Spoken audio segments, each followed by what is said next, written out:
Hello, hello, hello, everybody. I want to say hello. Welcome to today's space. It is Wednesday. Let's see, what's today's date? March 6th, 2024. Not 2024, y'all. It's going to be 2024. I gave out a co host already, and I gave out a speaker.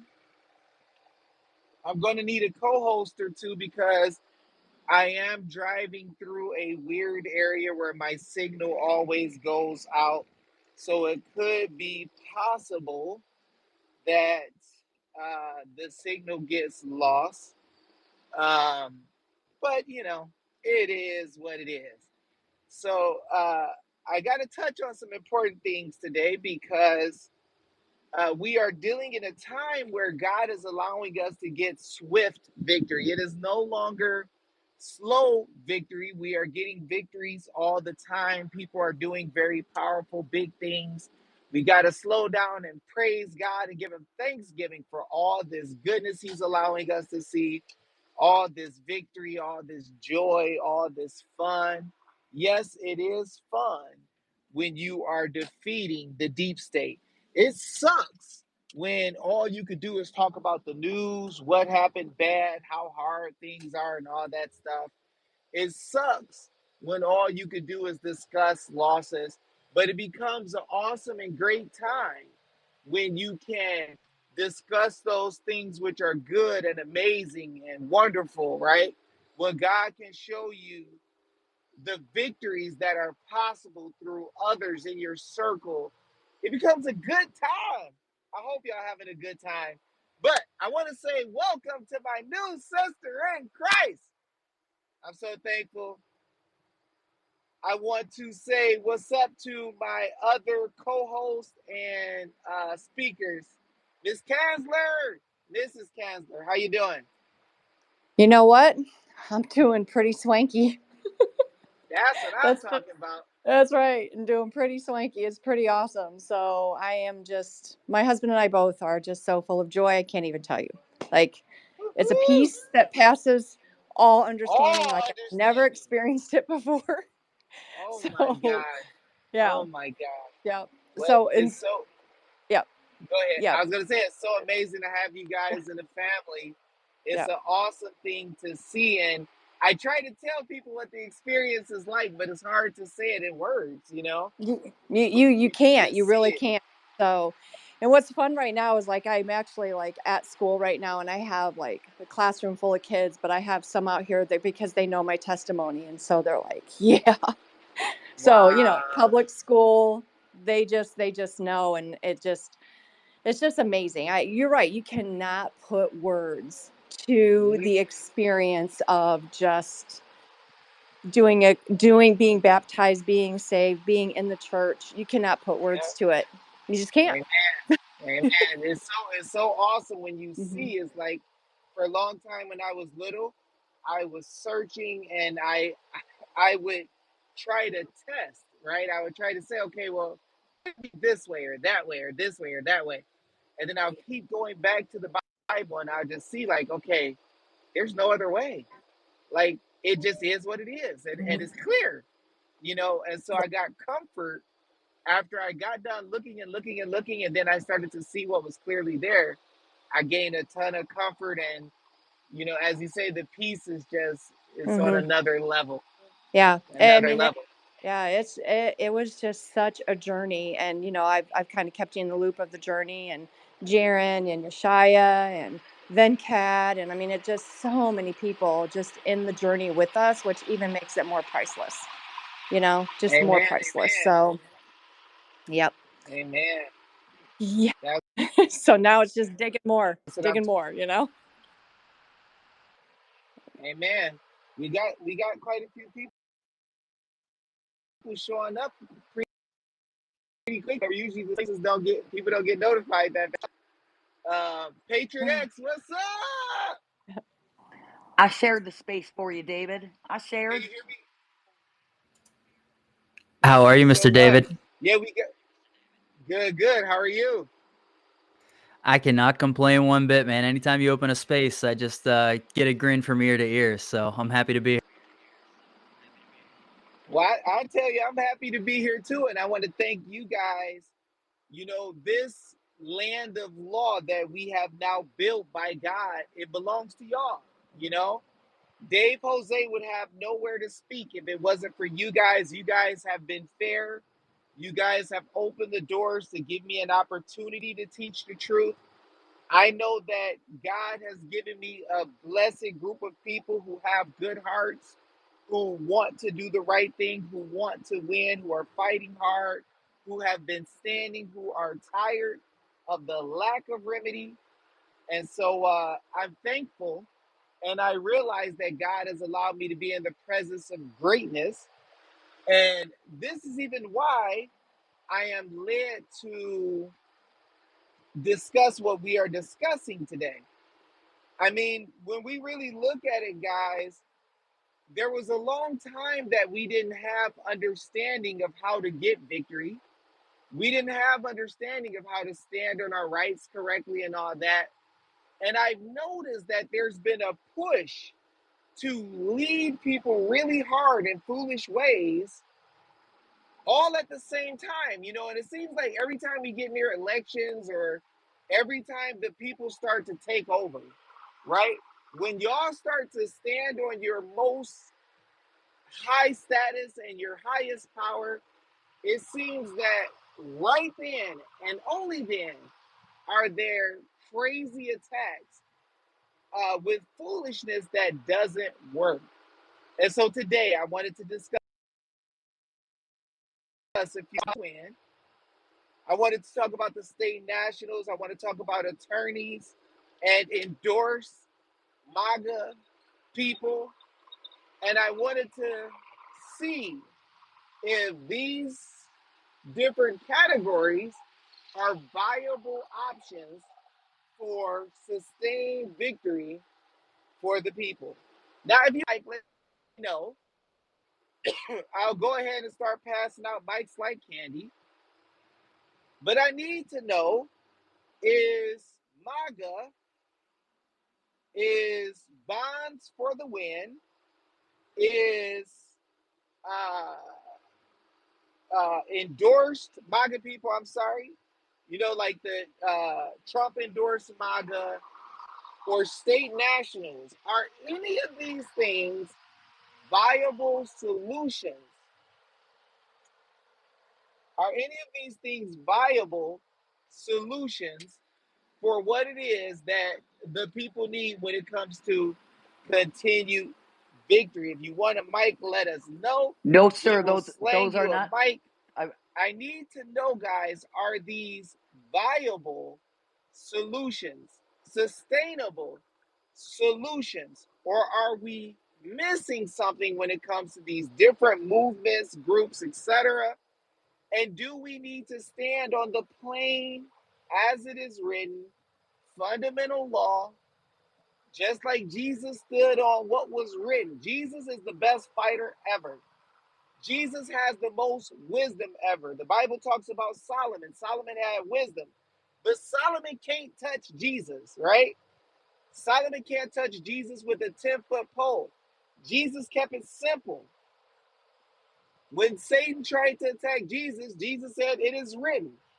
Now, I saw a beautiful young man named Andy Noyes in New Hampshire. Now, I got to tell you guys a little bit about Andy Noyes and his beautiful dad.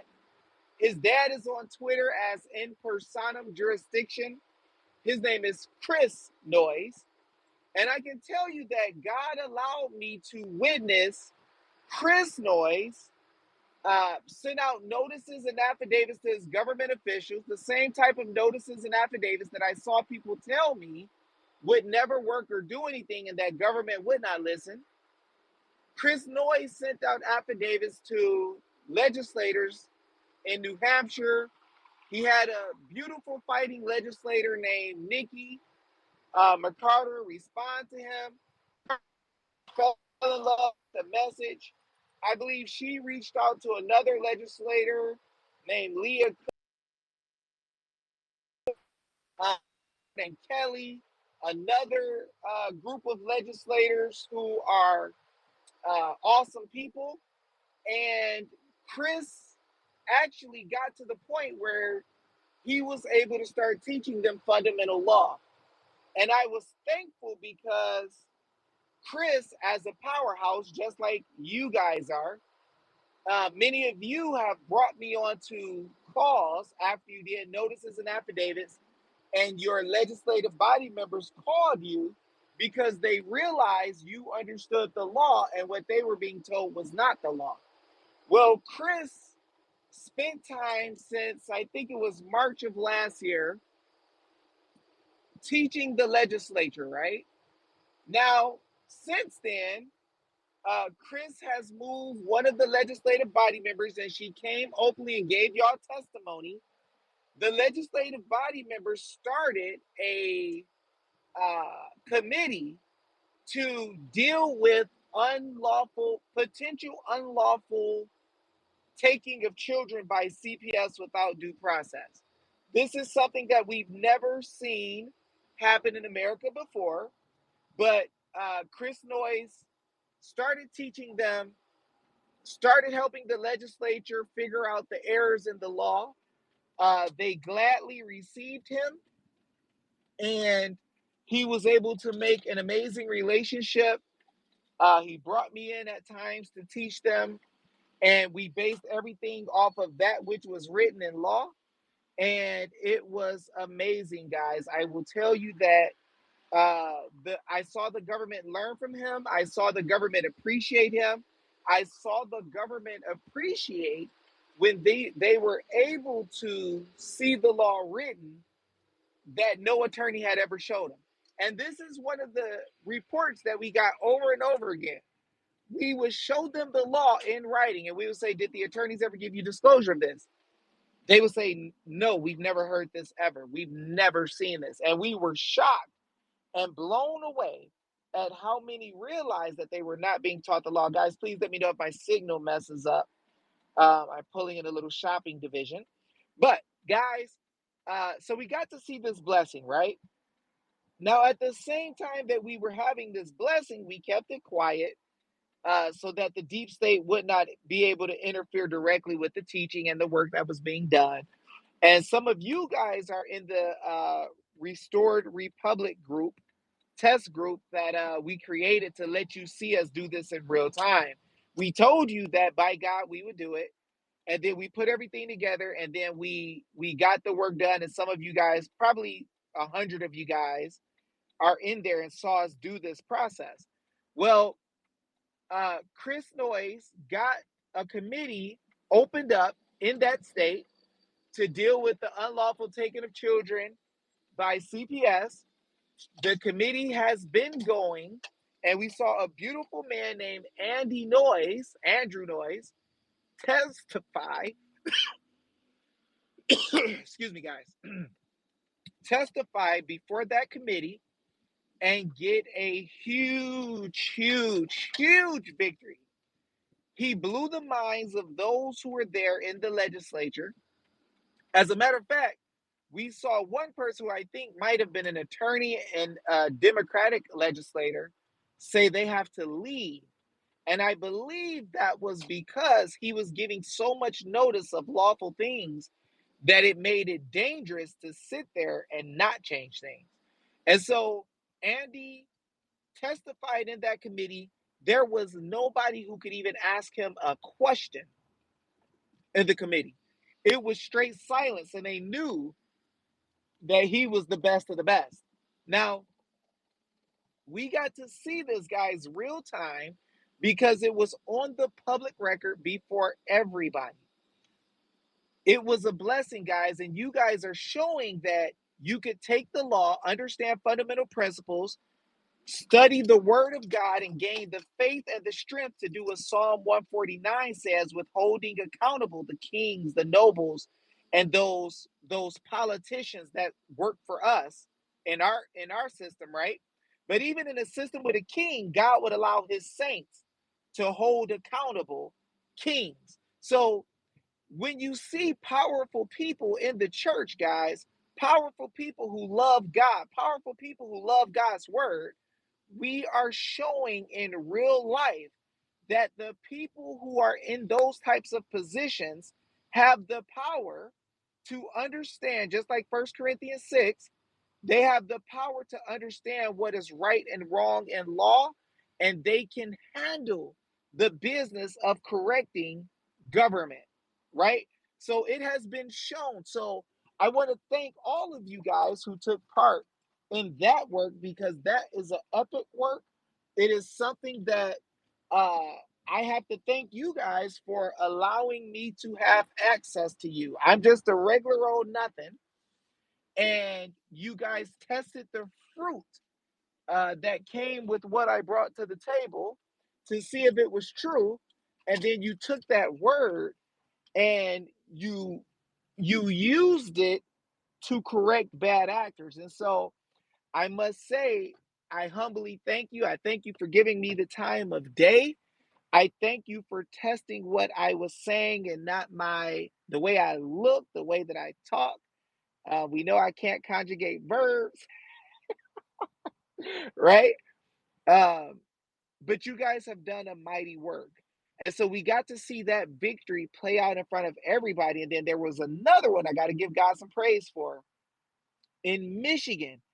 For the second or third time, Michigan precinct officials have knocked out bad government actors and rhinos who were trying to take over. Guys, We the People notices David Lemire and that team are a bunch of beautiful fighters who have been knocking down corruption in Michigan like crazy, to the point that rhinos and deep staters try to endorse each other and build each other up, right? Then they try to come into their committees or their precinct delegates meetings and take over. This is what happened in Arizona that so many people were upset about. We've been trying to get the work done in Arizona. The only problem with Arizona is Arizona goes in a lot of different directions, and the Arizona has been good with censoring, but the problem is they haven't learned their fundamental power to remove government altogether or remove bad actors who block their way.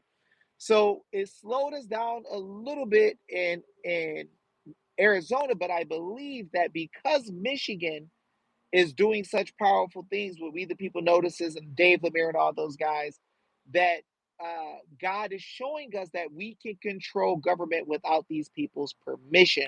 So I want to ask you first, did you guys see those wins? What do you guys think about it? If you want a mic, let me know.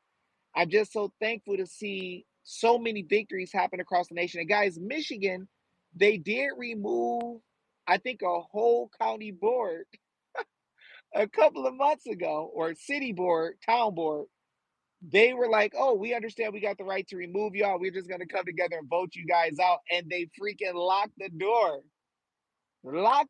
on them and shut down government in that town until they got ready to bring in new people.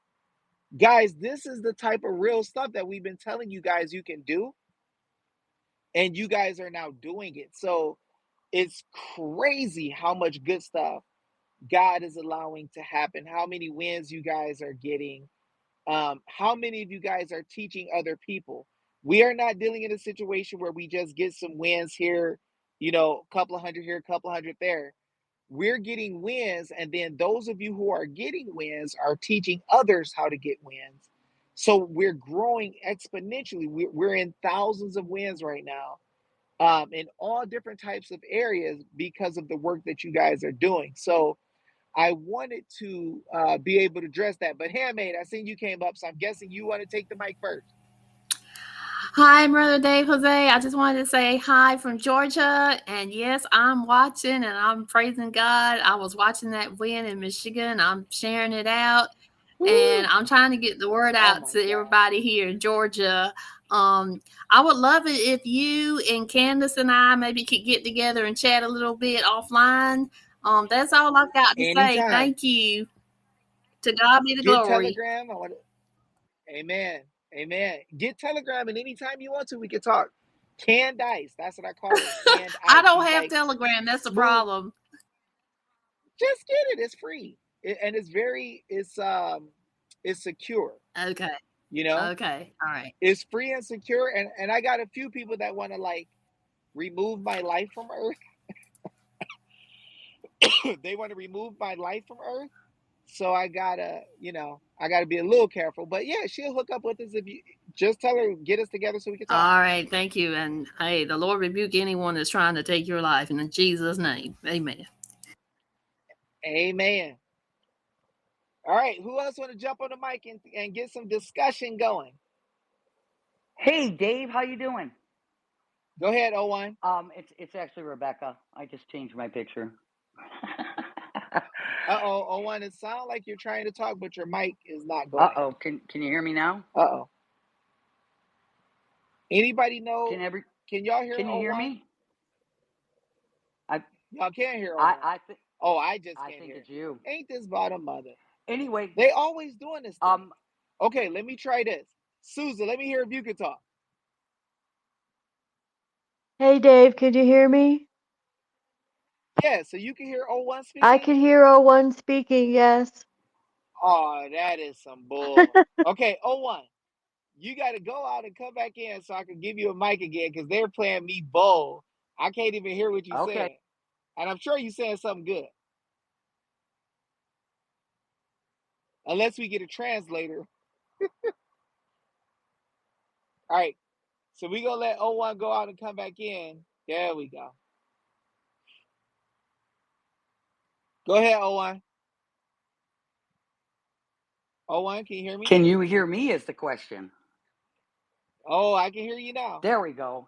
I was the one that tagged you in that. What do you think? Those secretaries of state that think they're all going to gang up and be this ultimate power, man. How is that not collusion? How is that not? Oh, yeah. What are we going to do about that? Where's my job form? I need some job forms. You got me worked up on that one. We need to do a job form and we need to deal with, excuse me. Sorry. We need to deal with where they have the power to come together. Where do we grant that authority for them to come together with other states to deal with purposes that we did not grant? Right. And how is that not collusion? I mean, how is that out and out not? I mean, everybody should be up in an uproar about that, and everybody's just blinking their eyes. But you know what, people, you know what's crazy is that people don't know the fundamental law, so they don't recognize when something is wrong. That's why I'm thankful to God for you, because you caught that fast as heck. I'm like, holy moly, But this is the thing. See, like when we get good people who understand the fundamental law, then we start seeing where weird things are happening, and we can identify it where others can't. And so we can come together and help each other to fix these things, and get it done quickly, because there's only so many of us that know the law very well, that's always fighting. And so we got to be able to help each other to see the truth. But we can get a job form together, and Ted ain't us up for that. Yeah, because that's some bull. I'm ready. And it's maladministration, because they're administrating. And I'm going into a store, guys, if it gets a little weird or loud. But it's maladministration when they handle our business in a way that we didn't grant them. And so this is what we have to do. We have to get to a point where we start taking these things to each other and using them as a reason for nullifying things. So if you want to nullify an election, when you start seeing things are handled in a way that doesn't make sense, that's a threshold that the people can look and they can say, okay, well, I see that I granted you power to do this. Now you're doing this.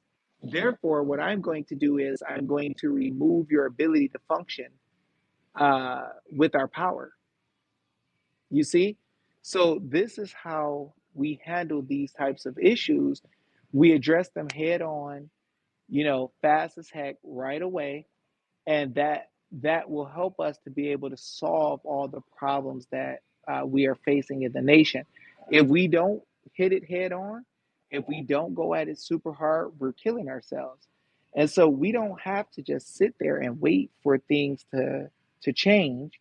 We jump whenever we see something wrong, we jump in. And I'm gonna tell you guys, have you guys noticed, like, in a lot of cases and a lot of situations,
is happening in government around the nation, uh, you can see that they're starting to realize that the people are interfering in the business extremely fast, and they're starting to try to solve some of the issues.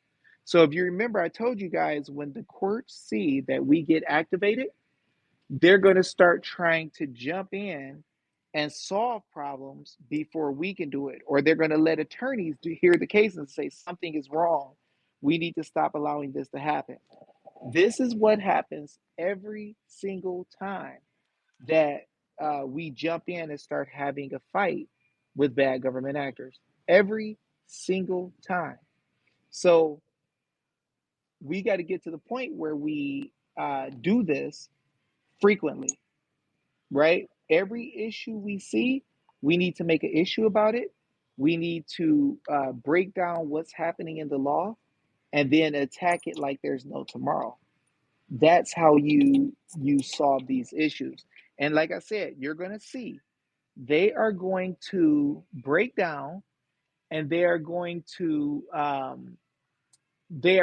start trying to win the cases for us so that we don't take back control. Now, this weekend, I'm doing a webinar where I'm going to show the old way that cases used to work.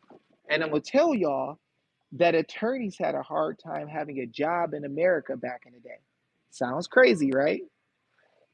Attorneys didn't have anywhere to really work because it was so clear and so simple and so easy with law. And you didn't have any formalities. You didn't have all this, oh, well, you have to write these long, perfect pleadings that fit to what the government says or what some attorney says in order to get heard, or they'll kick your case out. That junk didn't exist. But this is what has been done in order to block us from our rights. And so I'm going to show this weekend how things used to be in the law, and then I'm going to break it down based on the law and show us how to return to everything back to the old way. And I think this is what we all need to do is we need the Supreme Court is working on the fundamental law, the historical analysis, customs and usage, and the common law, and they are going hard. Why? Because we open the door for them to see that they've been doing everything erroneously. So now that they can see that we know that they've been breaking the law, they're trying to attack everything that they can. So you notice the 9-0 wins in the Supreme Court recently. Notice how they say we can go after bad actors in government, and we even have the power to sue them, right? And take their money 9-0. Guys, just a year and a half ago, big time agencies thought that we didn't have the power to go after these bad government actors. Just a year and a half ago, right? So we ordered them to do a case. We ordered them to do cases against the administrative state. You see that they did that. We ordered them to say that we could sue bad actors and there was no sovereign immunity. They did that.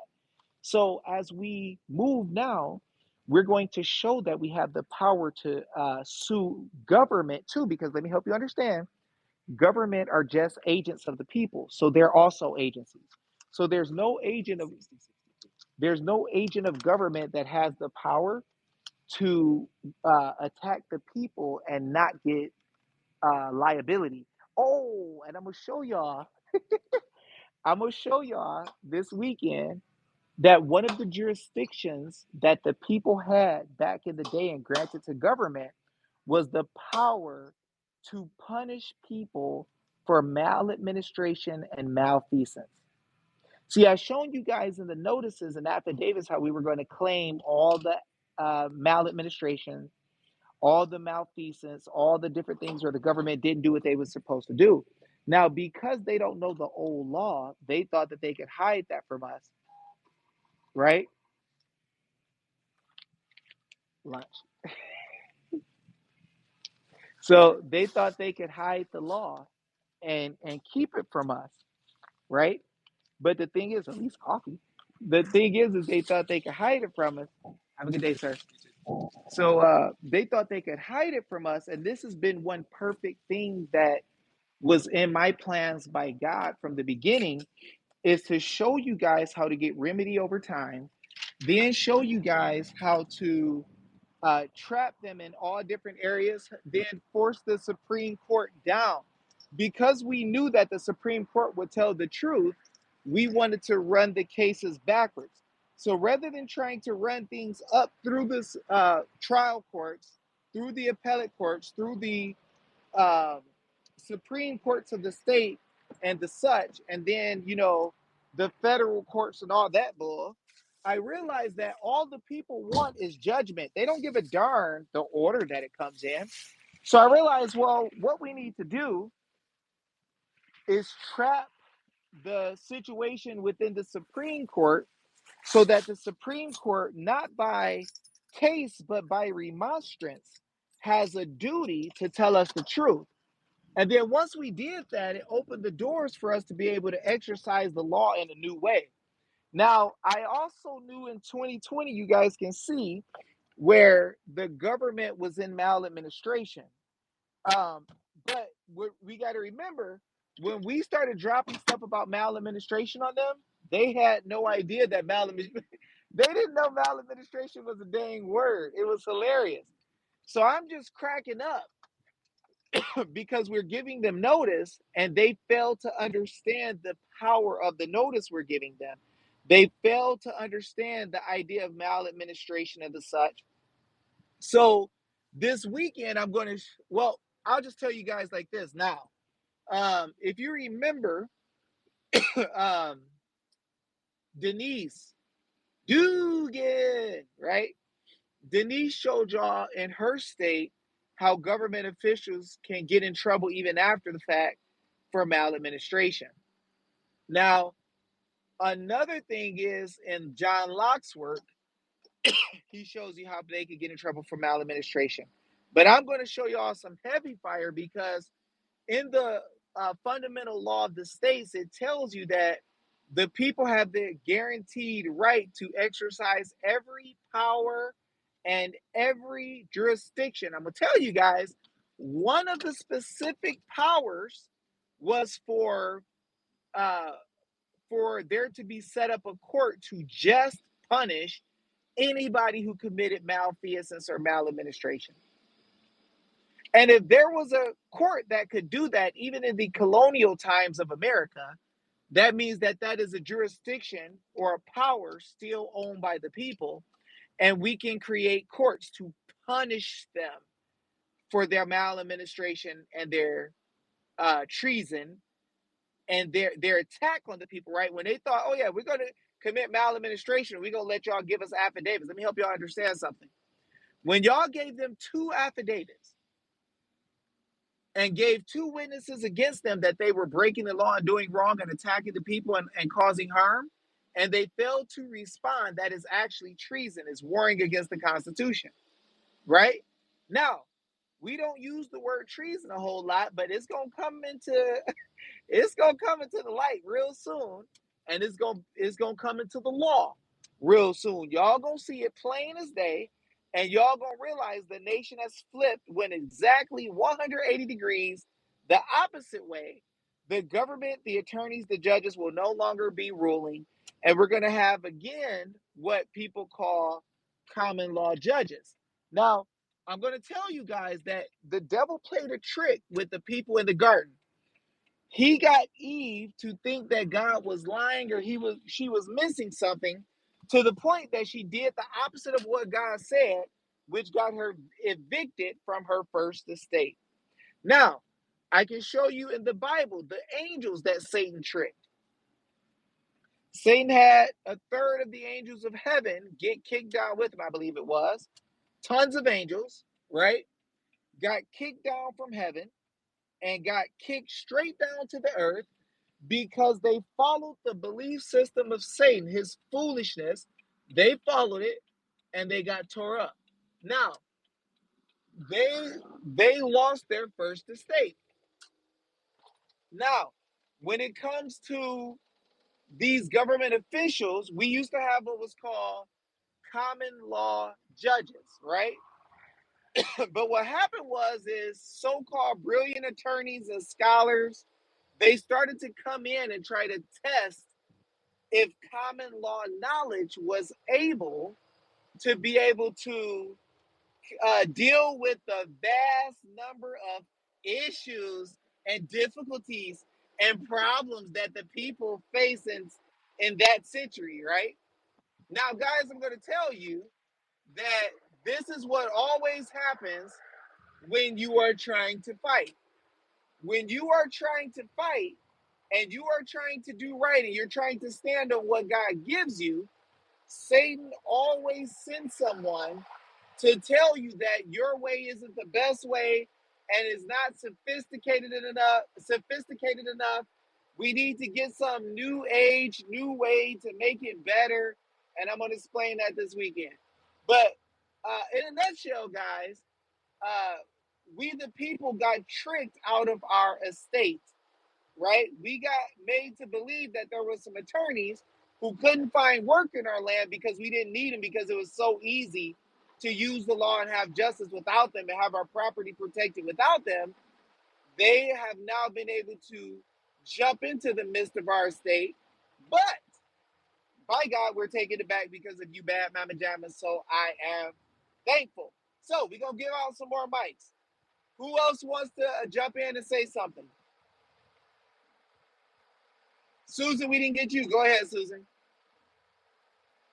Blessings. I just want to say, David, I'm a witness to everything you just said. And yeah, I've been out of commission for a while and just getting back out and about and seeing how these different groups are coming together, but they're so missing the remedy and being misled with different things. So I just want to praise God and thank God for you that you have been taught us so that we know how to see, and we can see and we can hear and we can speak to others, and that the Lord will open the eyes and hearts of those that have ears to hear, to see, to learn this too. So I'm grateful for that. And glory to God for what's happening in New Hampshire and Michigan. Woo! And I'm Amen. praying for it to open up here in Georgia. You just can't believe this swamp here, but um, Oh, it's gonna it's happen. gotta New Hampshire. happen. Amen. New Hampshire swamp is pretty bad, you know? Like people say New Hampshire might be one of the worst states. So I think when everybody realizes what we were teaching and what happened and how the things flip, and this is why I get a little concerned about a lot of these groups. It seems like when we start winning and it gets really, really big, then we get these groups that pop up with stuff that's not really real. And they start saying, oh, yeah, look at what we're doing. Look, we're winning, we're winning, we're winning. And then it's nothing burgers. It's kind of a strange occurrence, and it happens at a weird time where people jump up and they just start saying things that's not in law. But I think you guys are about to have some powerful stuff happen. I think Candace Taylor and some of the others are going to step up and do some powerful things when the time is right. You know, I think you guys are going to do some unbelievable things. What do you think? Praise God. I know right now she's supporting her husband. He's running for an office. I don't know what it is, but he's running for an office in Georgia. But I listened to Mm, part of the this hearing today, where one of the attorneys that's representing Mr. Roman in the RICO trial with Fannie Willis, she was sharing all this information of investigation that had done herself, and the committee hearing chairman, he was saying that everybody in the room on the committee are all lawyers. So it just sounds like this lawyer fest that needs to be broken up so that they get the oh, real yeah. law, so they get the real law. Um, but I'm just observing a lot of different things, and the Lord is making connections. So I'm grateful for that. And so thank you very much. And praise God for all He's doing for everybody. God is mighty. Now, I'm enjoying just hearing so many darn wins. It's like big wins, the people taking back their power is amazing, and you hear people complain, but then it's very hard to find people who are talking about wins. So I'm thankful as well. And I'm going to say it's all God, it ain't me. I'm just having a party watching you guys tear people's anus up. And I'm thankful to God for Him allowing me to go through my calamities to be able to learn. And I want to thank you for what you're doing down there. Let's get some action in and have a party. So hopefully we can get Candace Taylor and her husband. We got you guys. So I don't doubt that we can turn things up real quick because word is going to spread around the nation really quickly over these stolen kids. As soon as people see the truth, it's going to be game over. And also, word is going to be spread about the wins with the people in Michigan. And I don't control the business of dear uh, fighters from We You're with breaking their up, Hey, Dave, Dave. friends. you're breaking up Breaking pretty up. bad. Yeah, Dave, I'm sorry, you're y'all. I breaking just up. turned the corner in a rough area. Can y'all hear me? Can y'all hear me? Yeah, I turned the corner in a rough area, so it might be a little rough. I Can think y'all you're It's hear good me better now. now? now. We can hear you better. Okay. So I was just saying that God is allowing us to see some mighty wins, and I can't control we the people notices because they are kicking butt all over the place. So I'm going to ask them if they could come on and join with us and talk to us one day, and maybe even give some lessons for precincts across the country. I was able to give them some knowledge of foundational law, and they understand the whole thing with precincts and delegates and committees better than I do. So I'm going to ask them if they would share their expertise with the nation so that all of you guys can find out how to take your power back in all of your states as people who are precinct delegates and committeemen, if the Lord would allow. But Patriot Rob, go ahead, take the mic. Hey guys, thank you very much for having me up. I truly appreciate it. I want to give you a little bit of perspective on New Hampshire because this is Uh huh. This is my state, my friend. And I'm not somebody who gets offended, so I don't get offended by the swamp comment, but I want to give you guys a little perspective on the state. There's two definitive sides of the state. The dichotomy in the state is unbelievable. We have what I call the 93 corridor, which is to the left side of the state, and the 95-16 corridor, which goes up to like the White Mountains, Mount Washington, all the real beautiful areas in New Hampshire. The left side of the state, we refer to, the right side of the state refers to the left side of the state as northern Massachusetts, because yes, it is very blue. My side of the state, very, very, very red. Our governor, on the other hand, he is such, I can't explain to you the dichotomy that this guy has in his head. Like, he is 100% pro Second Amendment. Like, every single bill that's ever been pro Second Amendment in this state, he signed into law. Every time any of our liberal congressmen decide they want to try to limit our Second Amendment here, he vetoes every single bill, red flag laws. He's also was one of the ones that said, no, we're not a sanctuary state. We have no sanctuary cities in our state, and we are not a sanctuary state. But on the other hand, everything else about this guy is typical swamp rhino. So it's really hard to digest the fact that I live in such a free state, and that my Second Amendment is never like subjugated the way it is in the rest of the New England states. But at the same time, we have a governor who kowtowed to Massachusetts when it came to COVID. You know, he gets solid Fs on how his handling of COVID in the state, and we had very few COVID deaths. But because Massachusetts was putting pressure on him, he caved to them. So I don't know what we're looking at in November as far as our governor goes. We have somebody who's very pro-Trump, very, very, very pro-Constitution. His name is Chuck Morse. Do I think he has a chance? Slightly, but he would be a great governor for our state. I'll land on that. Thank you. So let me ask you: do you think that there's anywhere in the law in your state that says that the governor has the power to lock down the people? No, absolutely not. There is no. And you know, and the thing is every time he talked about something, he kind of flirted with the idea, saying, "Hey, you know, I don't think this is the right thing for New Hampshire." But again, he got pressure from Massachusetts, which I lived there for 29 years, so I can say that. And I finally had enough of being taxed to death and living in a state that's got red flag laws, which are completely unconstitutional and illegal to begin with. So no, I don't think a governor has that right to lock down a state. I mean, especially over something like this.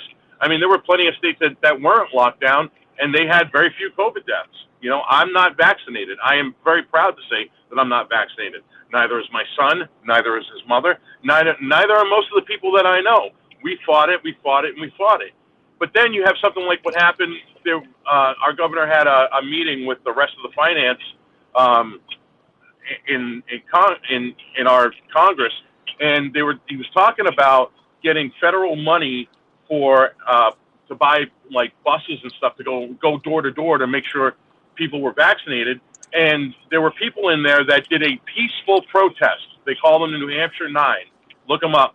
All they did when he started talking was they turned their backs. He looked over at the state police, nodded his head, and all 9 of those people got arrested. The video's out there for you to see. So, you know, when you have stuff like that,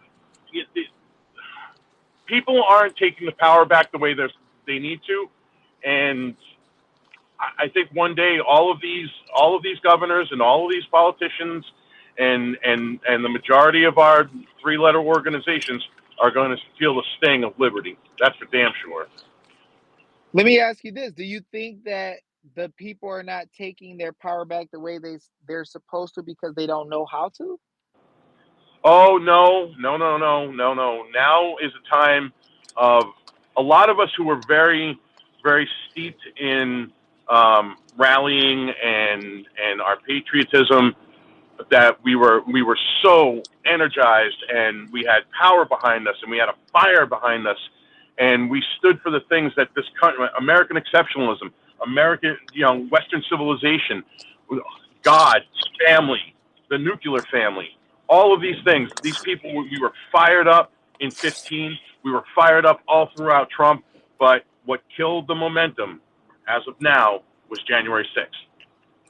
Let me ask January you. Let me 6th. ask you this. Let me ask Yep. you this. Do you think, because you named a lot of things like patriotism and the such, is patriotism, momentum, protests, etc., a good substitute for knowledge and understanding of exactly what the law says we can do? Because I Well, I see think a lot of people get worked up, but I don't see a lot of people knowing what the law says we can do. I think it's a 50-50 mixture of both. I think you need to have your patriotism, but I think you need to learn about what patriotism is, how this country was, what this country was founded upon, our principles. The fact that you hear all these leftists say it's a democracy. No, it's not a democracy. We are a constitutional republic. It is vastly different. People don't understand these things. If you talk to people and you say, "Hey, have you read the Federalist Papers?" They go, "What? Excuse me?" They don't know. They don't know. And it's unfortunately the last 25 years, specifically 25 to maybe even 30 years at this point, because I got to remember that 1994 was 30 years ago, which is crazy to me, that there's been a dumbing down, especially in school. Like my son is 13. He's going to be 14, and he comes home and he's telling me, and I live in a very red town, and the school's fairly red, I would say. They're not really indoctrinated into the psychotic liberalism yet, because all of us parents won't allow them to, basically. But he asked me questions about like history and World War II, and what they're teaching them is a basic, like, tertiary. That's the word I'm looking for. Tertiary view of history and of America, and then I get into it with him and I tell him, all the things that I've learned over it. The curriculum is vastly different, so they're trying to dumb down the next generation. That's a huge problem too. And then people are so lethargic now. People are so just set in their ways, and they don't really want to go out of their way to learn something new, to gain critical information, that it's really hard to get these people that are set in their ways to open up their mind to something. Yeah, I think that what is happening is that because people don't know the real fundamental law, and the schools have hidden it for the last uh 60, 70 years, it's very difficult for people to know exactly what to do to win, exactly what to do to fix things, so they get crushed. And I mean, if you Hey, think about it, I'll give you an example. Like in your own state constitution, what would you say you have the power to do to fix what's going on in government right now? Well, if you go back in history, we pulled a cannon up to our governor's mansion, and I'm not advocating for violence, but I'm just saying, if you look back at our history, we rolled a cannon up and said, you got to go, dude. Um, hey, what article and section? I'm not saying that's in our. I'm not saying that's in our state constitution. That's more levity than anything else, my friend. But I'm just saying I mean, honestly, the only thing we can do right now is try to vote these people out. But Well, let me ask you unfortunately, this: has yeah, has anybody ever showed you Article 8 or Article 10 of your Bill of Rights? of the New Hampshire Bill of Rights, Yeah, it's no, big fire. they they try to suppress as much of that knowledge as humanly possible. You got to go on a deep dive for any of Yes. that stuff. See, this is why I think we're in the position we're in, because I Right. was just talking, I think before you came on, about a guy named Andy in your state who is just testifying in front of the legislature in your state, and he's broken down Article 8, Article 10, Article 15, Article 12. I mean, him and his dad has literally went through the process of teaching the government officials what the law says that the government officials didn't know was there.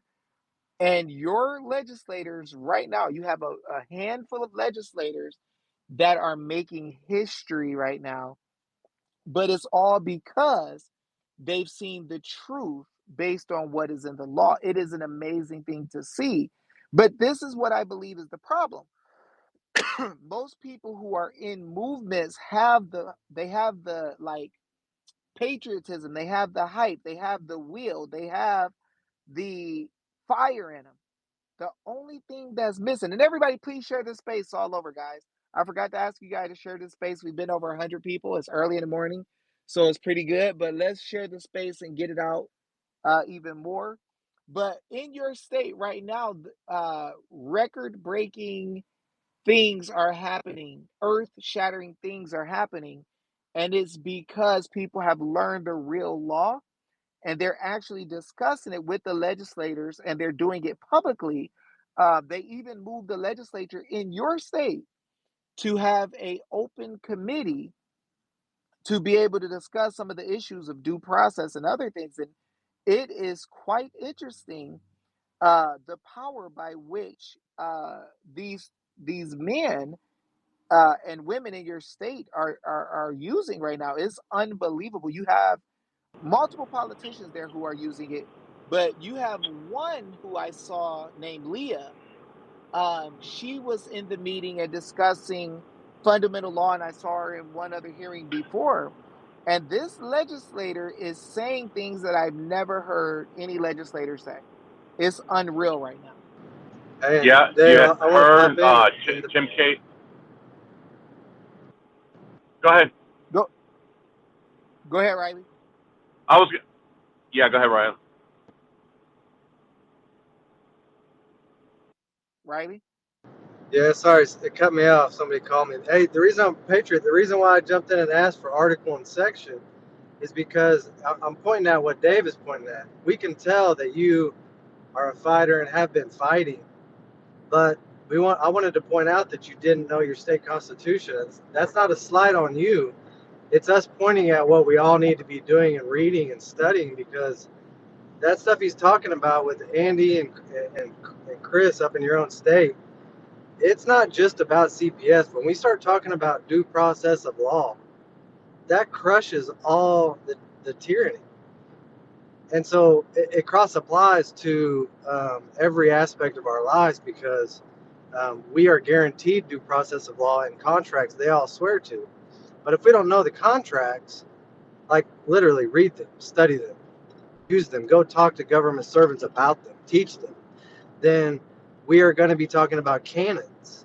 And that's what we're not going to talk about, because we own the government. We would be blowing up our own house, our own instruments, our own tools that are to help us and protect us. So don't take it as a slight, but recognize that you're gonna be learning today, if you stick around and hopefully follow us some more, that we're not going to be saying things that you can't go show to your servants in government that they already swore to and they've never seen before, and their life is gonna flash before their eyes. And Dave is not kidding when he says that. I'm seeing it happen in your own state. And there is no reason, like when you said there was like lack of momentum, J6 killed momentum. Nah, like from my perspective, I'm seeing it ramped up, because we don't need a majority. We need God's wisdom and knowledge, and to know the contracts that are in pursuance to His word, and that we can crush with that, and it's happening right now. Amen. There's some big fire happening. It's get it. Well, I'm gonna say it like the little kids used to say it back in Detroit. It's getting gooder and gooder. Yeah, Riley, I definitely don't take it as a slight at all. And you're right. I should have it. I should have it memorized. In fact, I should probably carry one with me at all times. You know, a copy of it at all times. Do I have reading it? Do I have the ability to understand what it means? Absolutely. Do I have it memorized? Nope. And I probably should. Absolutely. But we what David was saying, Leah. There's also another representative in our state who's done a lot for our state, Tim Cahill. He's amazing. My two representatives, which I'm not going to out them, because then, you know, if there's anybody from the opposition in the room, they're going to know exactly where I'm at. But my two state representatives have been rock solid with this also. And, you know, I'm lucky to live. I'm lucky that I chose the place that I chose to live. And I'm lucky to have the representatives that I have and the people in my town that I do that I consider friends and family. Patriot, we want to move you. We want to Nice. move you from lucky to blessed. Yes, I am. And you know what? I got to tell you, Patriot, you said I have you're been. from New Hampshire? Yep, See, I you know am. what? I love New Hampshire. I just love their state motto, live free or die. I love that motto. Absolutely. Yep, and it's one of the prettiest places I know it sounds really like No, sir, not you are manly, but it's absolutely one of the most beautiful. 100%. If it wasn't so cold up there and there wasn't so much snow, that is It's my not. third pick. We have no snow. Oh, come I on, you live. I guys live. make I live pretty far. your roofs are I have in put. triangle shape, so the snow doesn't gather on them. Don't get me. Well, yeah, that's most of all of New England. That's most of all of New England. In fact, I probably have the highest snow load per square inch per square foot. But this year we barely had 12 inches of snow. Yeah. Hey, It's been mostly rain. Can y'all drive motorcycles and hot rods year round? I ride not all year round. I ride my motorcycle as much as I can. I but rest my case. I know, brother. I know. Trust me. I miss, like, there's 3 months out of the year that I can't ride, and it sucks, and I hate it because I've been riding my whole life. But I take the good with the bad. I have 18 acres on a mountain. I have a range at my house. I can do whatever I want, whenever I want. Here's a joke. I can walk around naked and nobody sees. Like, man, nobody wants to see that anyway. But, it's one of these things. But, the thing is, I was going to say that I am truly blessed, and I'll tell you a quick story why. On January 3rd, let's just put Hey, it like this. everybody, real quick. You tell the story. Yep. I'm going to mute and drop something off real quick and walk back. Okay. Go ahead. On January 3rd, my plan was to go down to D.C. with a bunch of my friends. Now, by the grace of God, I've always considered myself to be a Christian. I've always loved God. I've always loved Christ. But at times, my faith has not been so rock solid. I will tell you that. January 4th. You ain't alone, brother. You ain't alone. My January 4th, my water heater broke. And it was in New Hampshire. It was 20 degrees. And I couldn't leave my family with no hot water and no heat. And if it wasn't for that, you probably wouldn't have been speaking to me right now. You know what? And I thank God every single day. Being grateful, sir. That is being grateful because that problem saved you. It did, and that's a blessing for sure. It's without a doubt. It is the greatest. Other than my kids, it's the greatest thing that God's ever given me. Besides, obviously, my life, but my life, my kids, and again in 2021, my life again. He gave me back because I would be sitting in a jail cell with somebody who got 22 years in jail for not even being in the state. Let's just put it like that. Patriot, this is Susan, and I just wanted to share with you in reading your New Hampshire state constitution to go on Ballotpedia and find the one that was first ratified and read that one. Yeah, make sure you're sitting down before you do that. I actually have the first one that was ratified. As soon as I'm done driving, I will. I have Article 10 pulled up here, if you guys want to hear it. Oh, yeah, he's sitting down. Go ahead and read it. All right, Article 10 of the New Hampshire Constitution, which this is in the Bill of Rights, the right of revolution. Government being instituted for the common belief, protection, and security of the whole community, and not for the private interest or emolument of any one man, family, or class of men. Therefore, whenever the ends of government are perverted and public liberty manifestly endangered and all other means of redress are ineffectual, the people may and of right ought to reform the old or establish a new government. the doctrine of non-resistance against arbitrary power and oppression is absurd, slavish, and destructive of the good and happiness of mankind. We do not need to roll any cannons up to the Hello, Capitol. We have the cannons. guys. Can you hear me? Yep, we Woo! can hear Yeah, you, we Dave. can hear you, Dave. We can hear you. Now I must have missed somebody because I didn't hear anybody speaking for a second. Yeah, you. Or were y'all just waiting on my? Nah, Or were y'all waiting on my weirdo self? Patriot was he just read off article or section 10 of the Bill of Rights in New Hampshire. So we got all Oh, he fired just up. read it off. Oh, that's what I'm talking about. Hey, and I was gonna ask Mr. Patriot. He's got a couple good reps. He says, have you ever had the occasion to, like, when you communicate with them, do you direct them and teach them the law, or do you like how do you communicate with them? Do you just like ask them for stuff, or how do you work with them?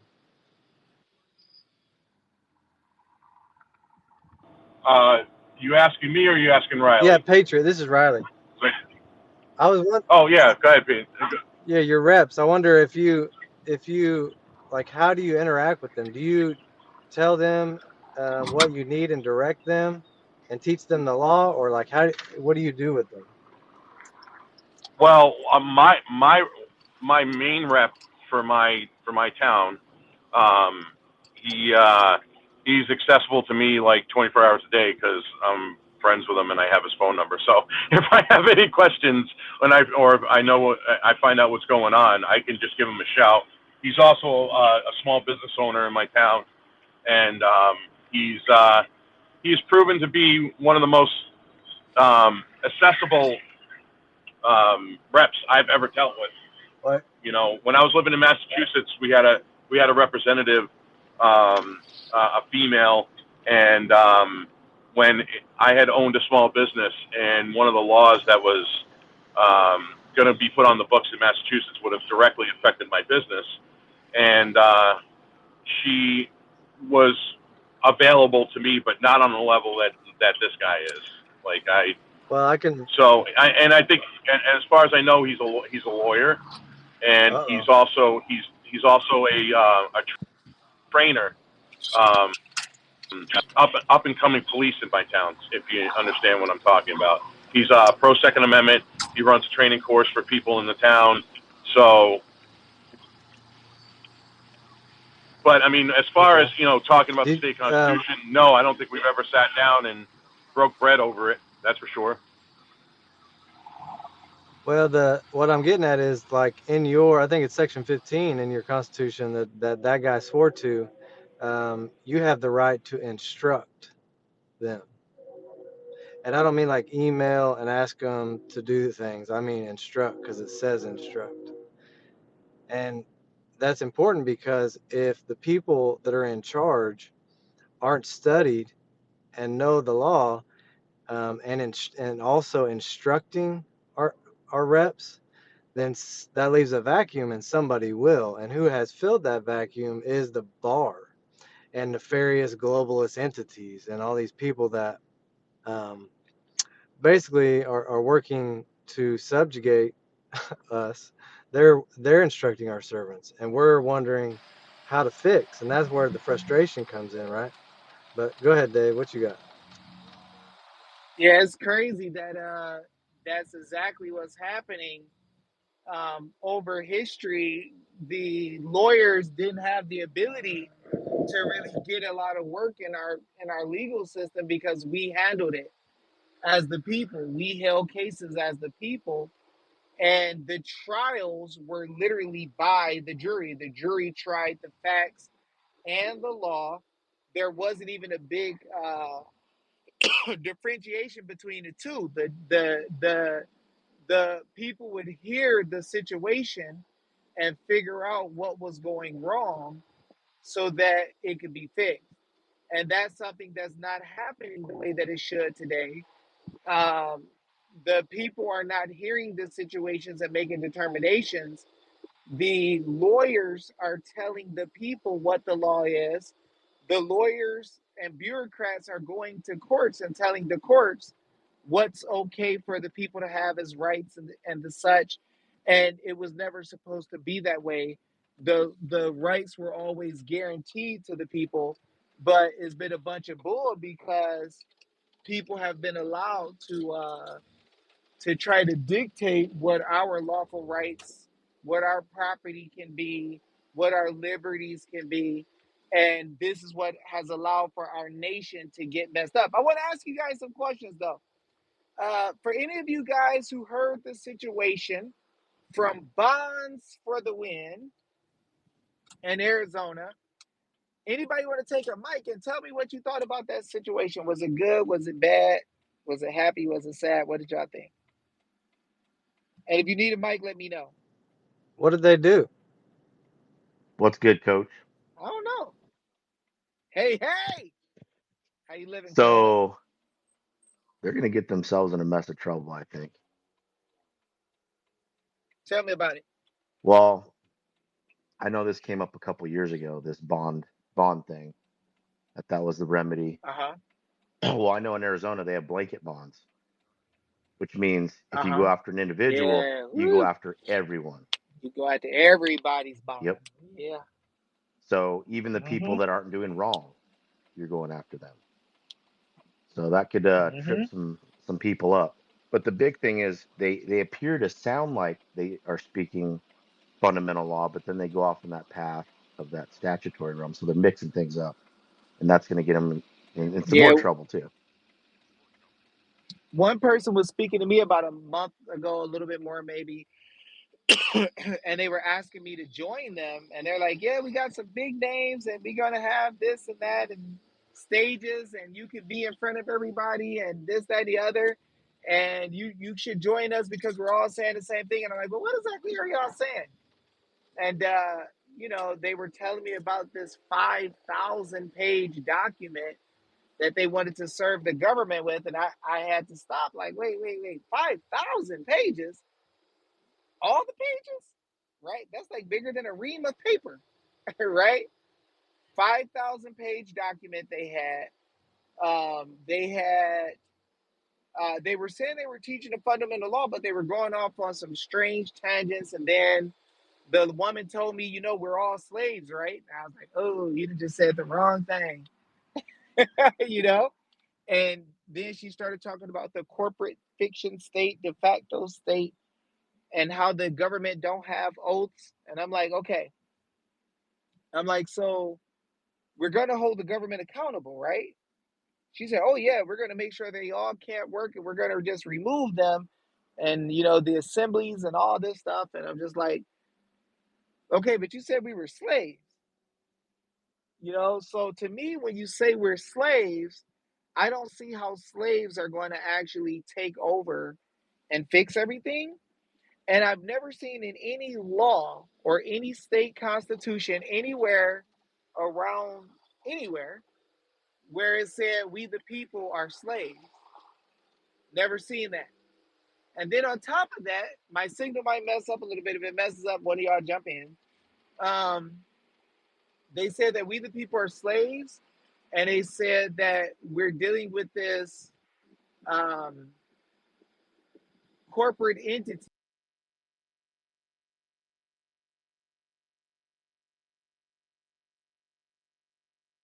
Uh-oh, Dave, you're breaking up. I don't know if you can.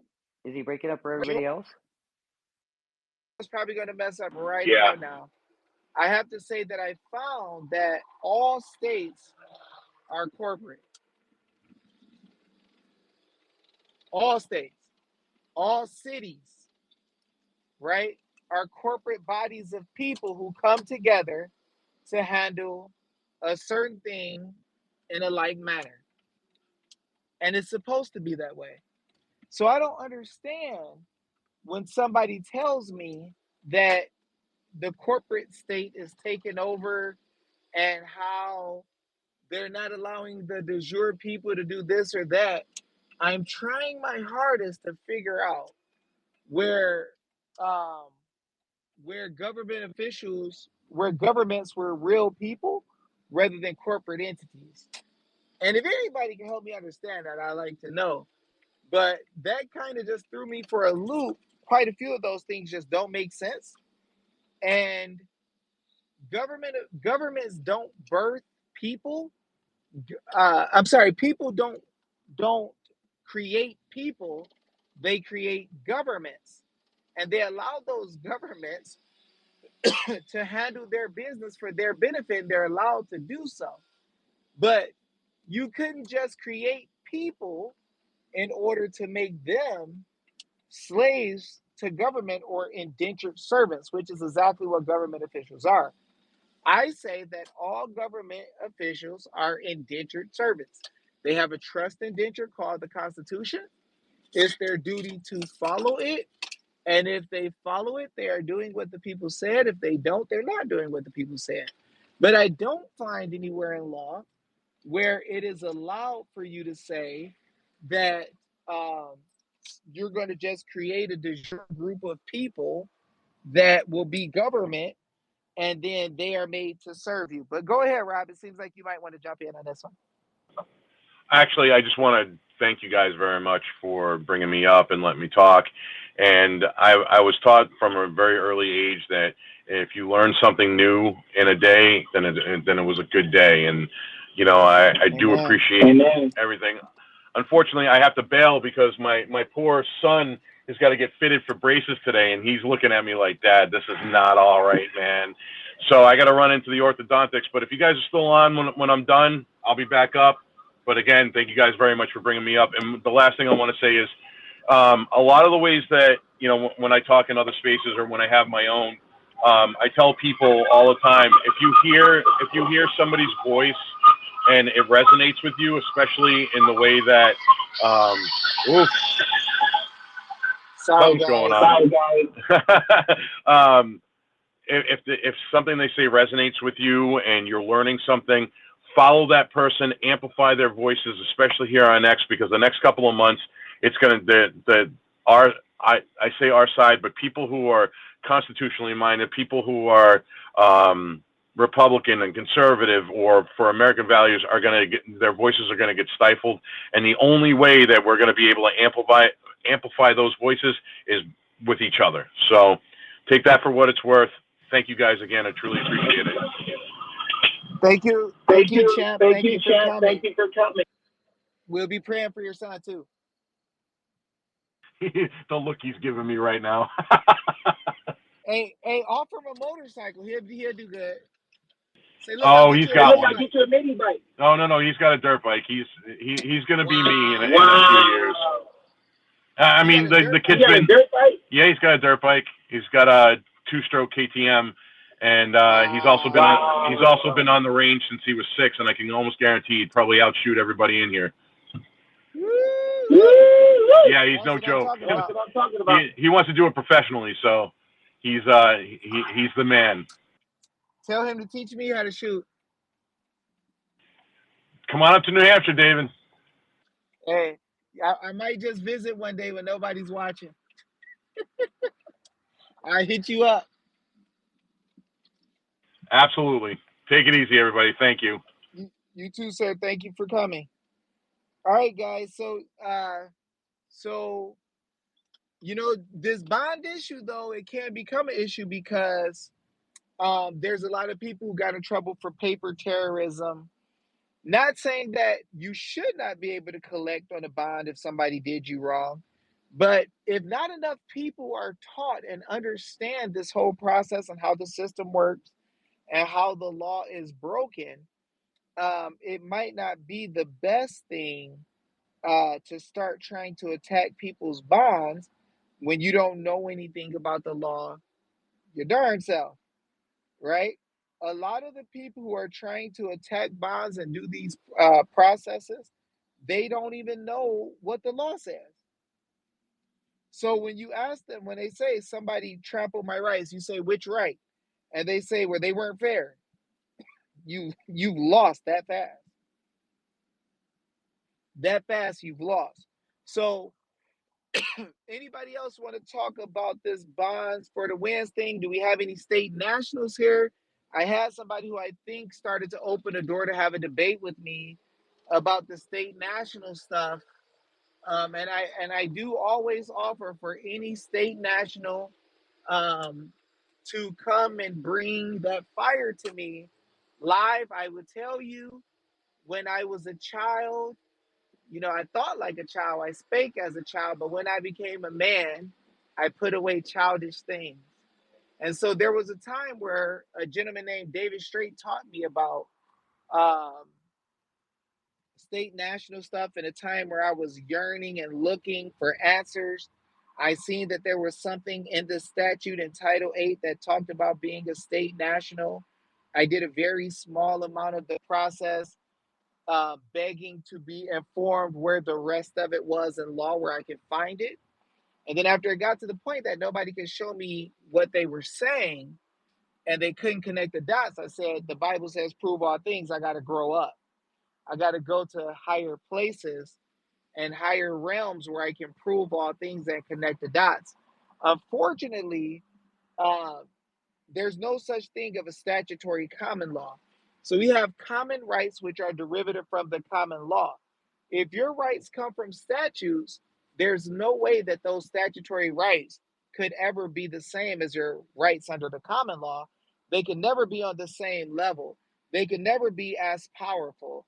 They can never work as well. It would not happen.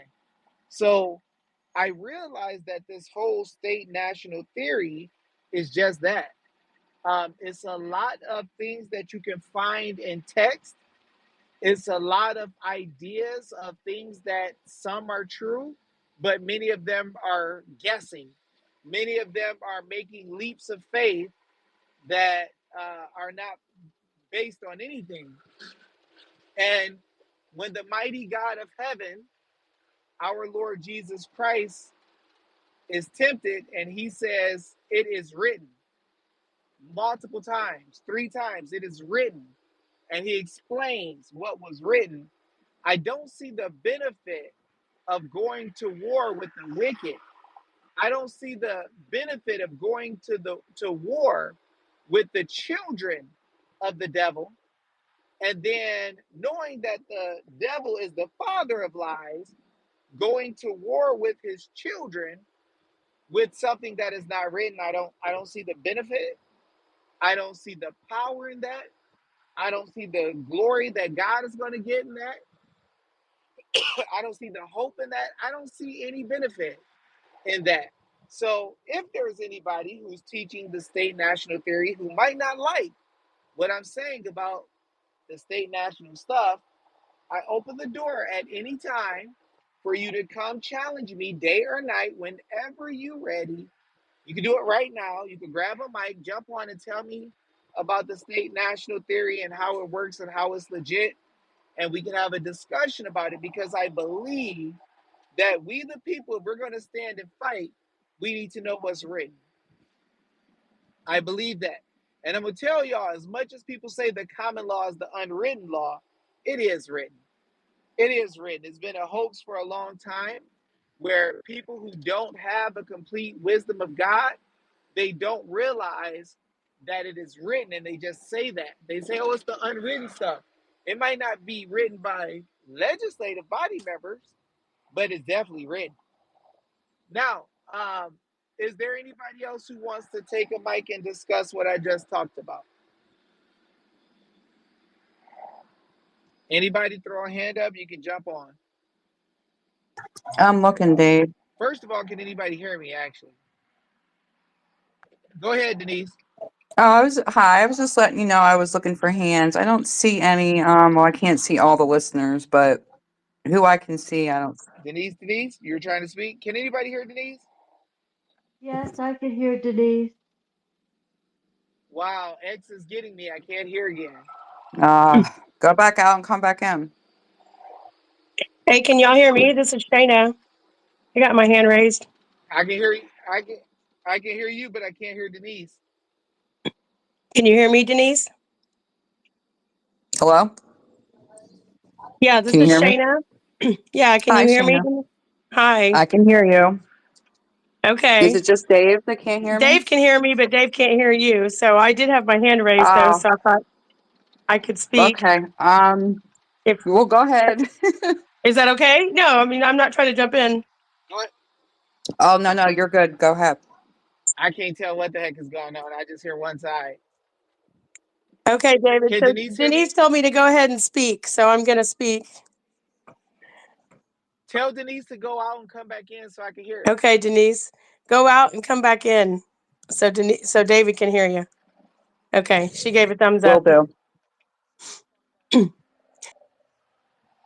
Yeah, I just it's another reason love you so much that stuff about the Bondz4DaWin. I recently listened to them give their spiel, and I had heard it before, and I remember hearing about the corporation and the republic a long time ago after January 6th, and it did bring me some relief, and I was very interested in the Bondz4DaWin stuff, but I wasn't really ready to break someone's bond. I needed to know that I had, really good reasons to. And like you said, you want to make sure that people understand what the law is. So um, the whole part about it being written and the fact that you go through the documents with us, Dave, it's just night and day comparing what's being said and how it's being said. And I felt so confused after listening to them give their spiel.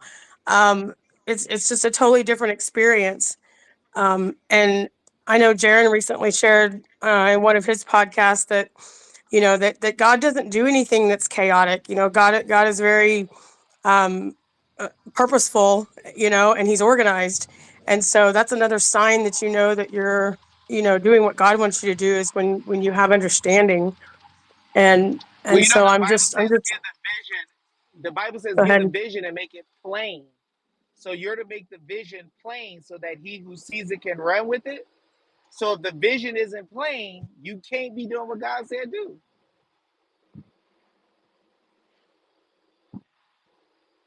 Uh-oh. I hope I didn't lose y'all. No, I still hear you. Can you hear me? Yeah, that's the thing is that yeah, yeah. The thing is that there's a lot of people who are giving you something and not being diligent and not making it plain so you can run with it.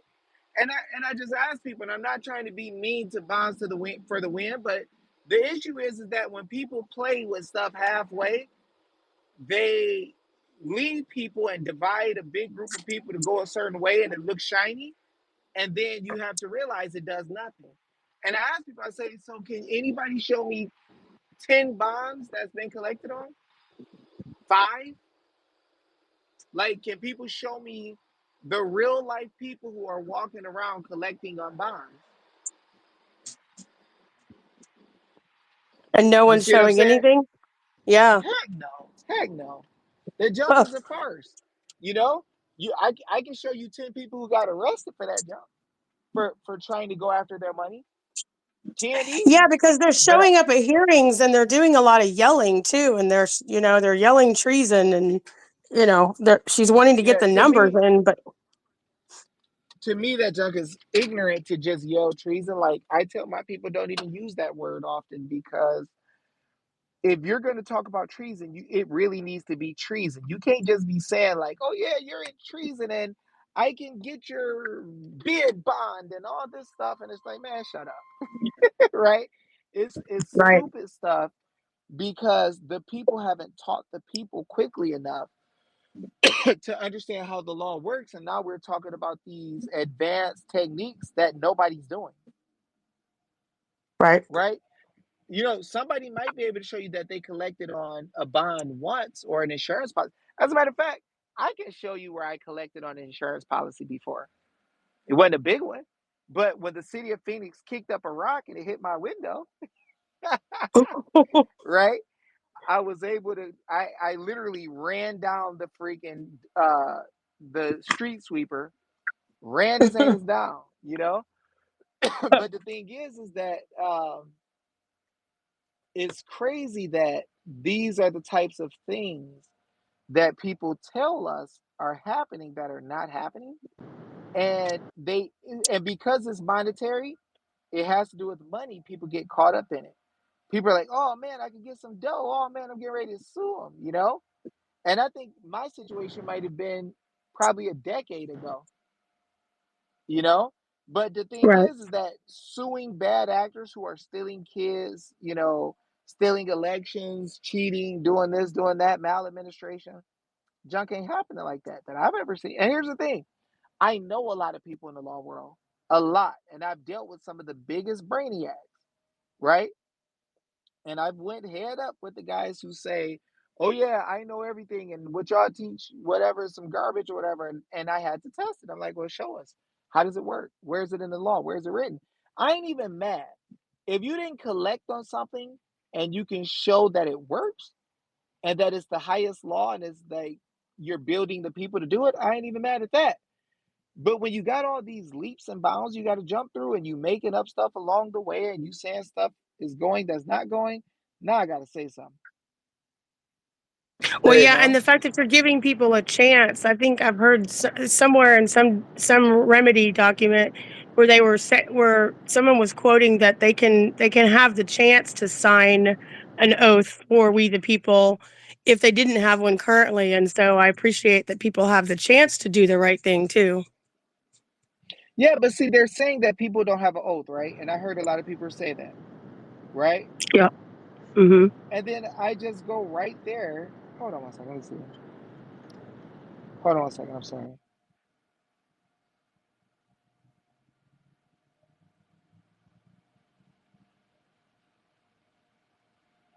So,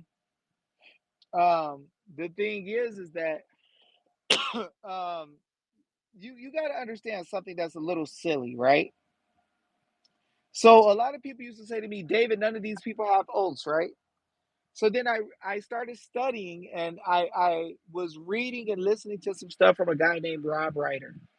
And Rob Ryder was saying, oh yeah, you can see their oaths and sometimes they'll be here, sometimes they'll be there.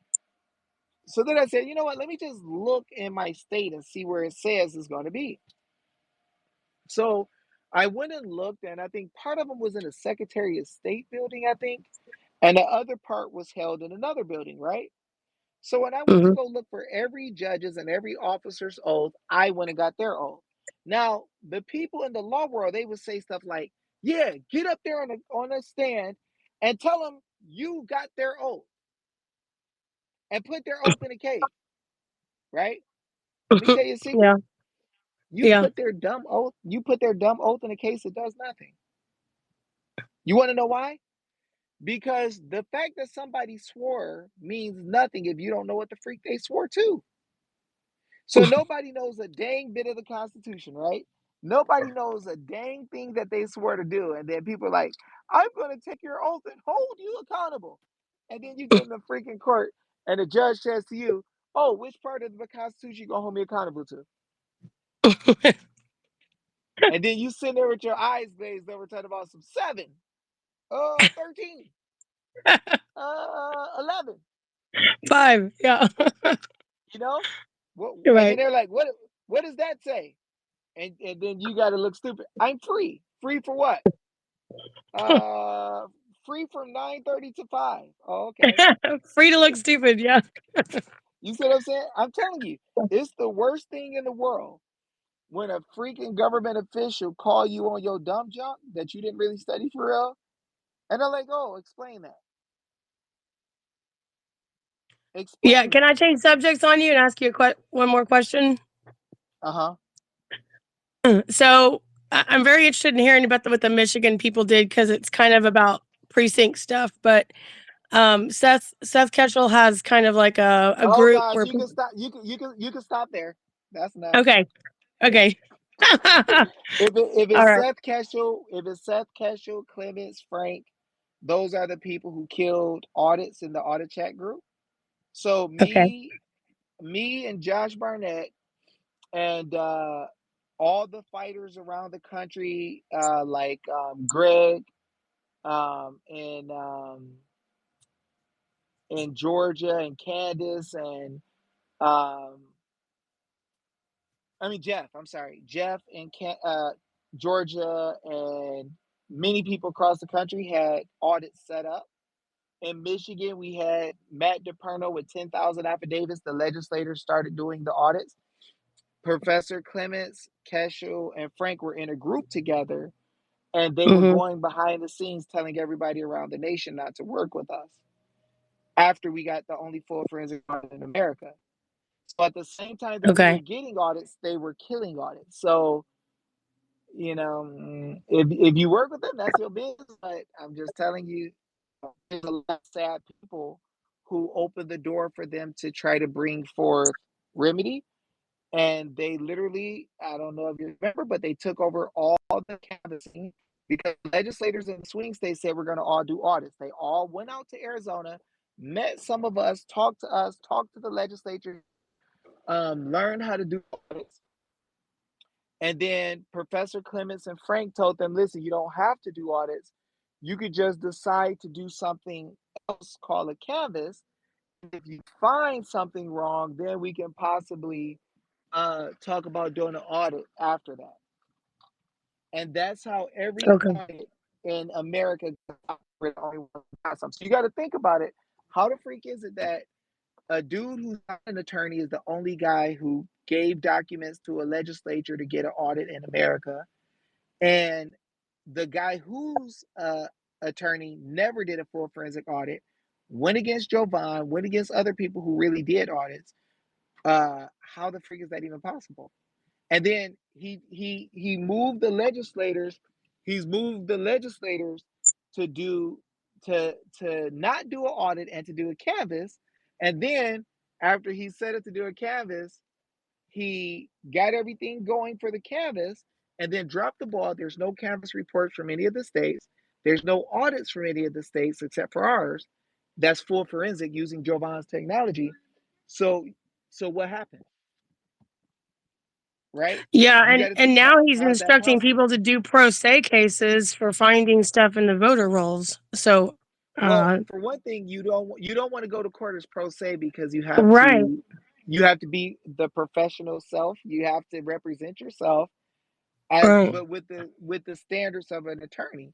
Why not be sui juris, and why not come to court with the right to question government and see if they're spending our funds correctly? That's how you Right. get automatic standing based on New Hampshire Constitution. Okay. Yeah. But that's the Thank you. thing. So you got to think about this. He's been a prosecutor, he says, right? So how the freak you a prosecutor and you ain't write no cases to prosecute nobody? You talking about Clements or Keschel? Clements. What case did Clements write to prosecute Right. anybody? Right. I don't. He Uh, didn't even do New any Mexico. affidavits. He didn't he didn't even do any affidavits to make sure that people would get in trouble who were giving testimony. He let people come before the people and just run their mouth as if they did something good or they were mighty and powerful. He let them do that, and he didn't do anything that a normal lawyer would do. Extra, that a normal lawyer would do. He didn't do anything. So why not get people prosecuted? Why not make people swear under oath? Why not make them swear under affidavit if they wanted to talk to the people? He ain't do none of that, John. Hey, and that's Right. where Dave, let me jump in. That's where the heaviest piece of that piece out of New Hampshire was when Leah stood up and made them swear oaths, Woo, right? that was fire. Well, Mm, that's the same here. So like, she's not a lawyer, right? mm-hmm. And the people But the directing dang her lawyer aren't don't do it. lawyers, right? Yeah. What? Only the people know the law, for real. Yeah, that's some crazy stuff when you think about that, man. When you got a dang lawyer that's running around the country saying, when the dude makes a dang documentary called "Free My People" or something like that, but the dude know how to get jurisdiction over people because he prosecuted people before, but his clown name is don't get jurisdiction over nobody. Yeah, and he did an audit in New Mexico, but you're right. I think it was just like a It hearing. was I mean, they it were. wasn't a real audit though. It wasn't a real full forensic audit. And here's the thing: the only reason he Yeah. did that one, I hear he's a high Freemason. He Mm, didn't have anything going on with the audit. It wasn't until the people start saying, "Hey, Clemens, how come you're not getting any audits or doing anything?" That magically, nowhere, he starts doing audit in his own state. yeah. That's really strange that he couldn't get any audits before that until somebody catch him slipping. And then with a lot of the other things, like he goes on Bannon, he'll be getting in trouble from his own followers because he wins at nothing. And then as soon as everybody start coming at him, he start crying to Bannon, "Hey Bannon, let me get a show so I can come with some type of yeah, that might help." He'll start crying to get on Bannon show, and Bannon lets him come right on. But you got to Okay. wonder, as an attorney, right? How do you not get remedy at all? Like, Right. do they have no remedy? Think about it. Businesses were shut down. Yeah, businesses were shut down. You too. Businesses were shut down. Things were wrong. Things were crazy, right? Mm-hmm. I'll have them send a dough over. Okay, I'll have them send a dough. Thank you. So the thing is that the people were dealing with this guy. He has supposedly the ability to understand law. He goes to the symposium. Then he comes out and says there was a traitor at the symposium. And just like Carrie Lake, he doesn't tell us who the traitor is. Did you notice that? Mm-hmm. How come he Right. was at the symposium and says somebody broke into the symposium and they're going against us? And then he never told who it was. Is that normal? Right. Is that Yeah, how and he we do didn't want. things as patriots? No, yeah, it makes so much sense because when I was part of the 50 state group, he was saying that it got infiltrated. And so I was wanting to come back to the group and he was like kind of advising me not to, but I thought, well, I got to figure out what's going on because someone doesn't need to be speaking for us then if if they're infiltrated. So I came back But and you realize that him and Salty Lulu were working together to stop all the audits. That's what they well, I can go didn't. for. Yeah, you shared that. I didn't remember who Salty Lulu was, and I wasn't real active, so I don't remember all the characters. But yeah, you shared a lot of that great stuff, and that it's very. That was why it was so helpful for me because you're right. It makes me Let wonder me say who's this. the infiltrator here. Yeah. You notice Clemens was very, very, very quiet during all of our struggles after he dropped the ball with all the audits. He was very quiet. And then magically, he's popping back up with a dumb documentary that flopped after everybody's getting wins and big things are happening. Yeah, and that's one of the reasons I listened to him at first is because he's a lawyer. I wanted to know how to win, and there is no remedy there. So that's true. It's kind of crazy though. Like, as a lawyer, you never show the people they have the power to flip their whole state and end all the election fraud, all the even attempts at election fraud in one day. You don't tell them that. Right. What's up with that? That's kind of strange. Yeah, Yeah. if it was me, I would tell people their real remedies on day one. Right. He's acting like all the other lawyers. Yeah. Yeah, it's crazy. They hinder Well, the thank law you, and Dave. don't use it. Thank you. Right. Hey, Dave. Yes, sir. This is Turbo Dan John. And I just Hey. had something I wanted to add about the bonds for the win. And maybe this is common knowledge, but this was in 22. And I was for a short while, I had looked into that. I never did anything with it whatsoever because it just didn't make sense to me. But there was a lady who represented herself as being the architect for the documentation and all their legalese stuff. She wasn't an attorney. Her name was Anne LaFleur, Leflore. And interestingly, and she's American, and she was posting and doing things and inviting people to work with her to fight various kinds of cases. And what I did follow for her one day, she had these long things. She just seemed so incoherent and almost like a lunatic. So, but catch this: she lives in Tahiti. What? Yes. Wow. Yeah, it seems weird. Like I wonder sometime, are these big groups being put in place? Like I was able to see a text message between Salty Lulu and Professor Clements where they were saying to each other, "Yeah, we're going to go ahead and make sure that we are going to, how do they say it? We are going to make sure that Josh, my partner, never gets his information onto Bannon, that it was agreed." And I'm like, that's pretty deep. Like, y'all not even in our state. We're doing our own thing around the country, but y'all got a plan with Bannon to block us from getting the truth out. And then Clements was working with Keschel and Frank, and some of them were going around the country telling the legislators, hey, whatever you do, don't work with Dave, Jose, and Josh Barnett. And the legislators, they wouldn't know we were already teaching them, right? So the legislators would come back and tell us. Crazy.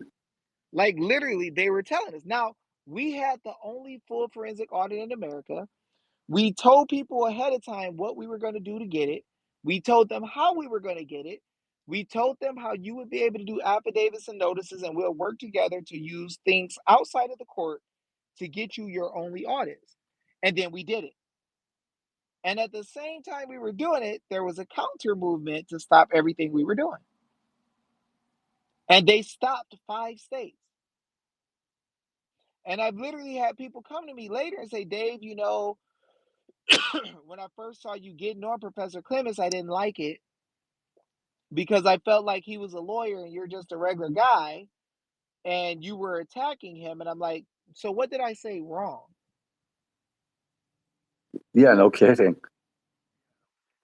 Yeah, and that's when they had to say stuff like, well, he dresses nice and he's an attorney and his hair is always done up right and you don't dress up. So how could you be right and you didn't go to law school?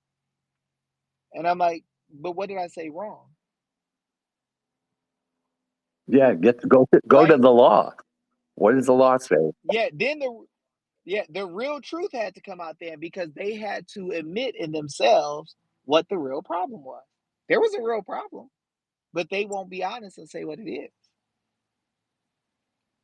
So they destroyed a lot of stuff for the nation. But notice how these groups. So Clemens' movie fails. Nobody watches that bull crap.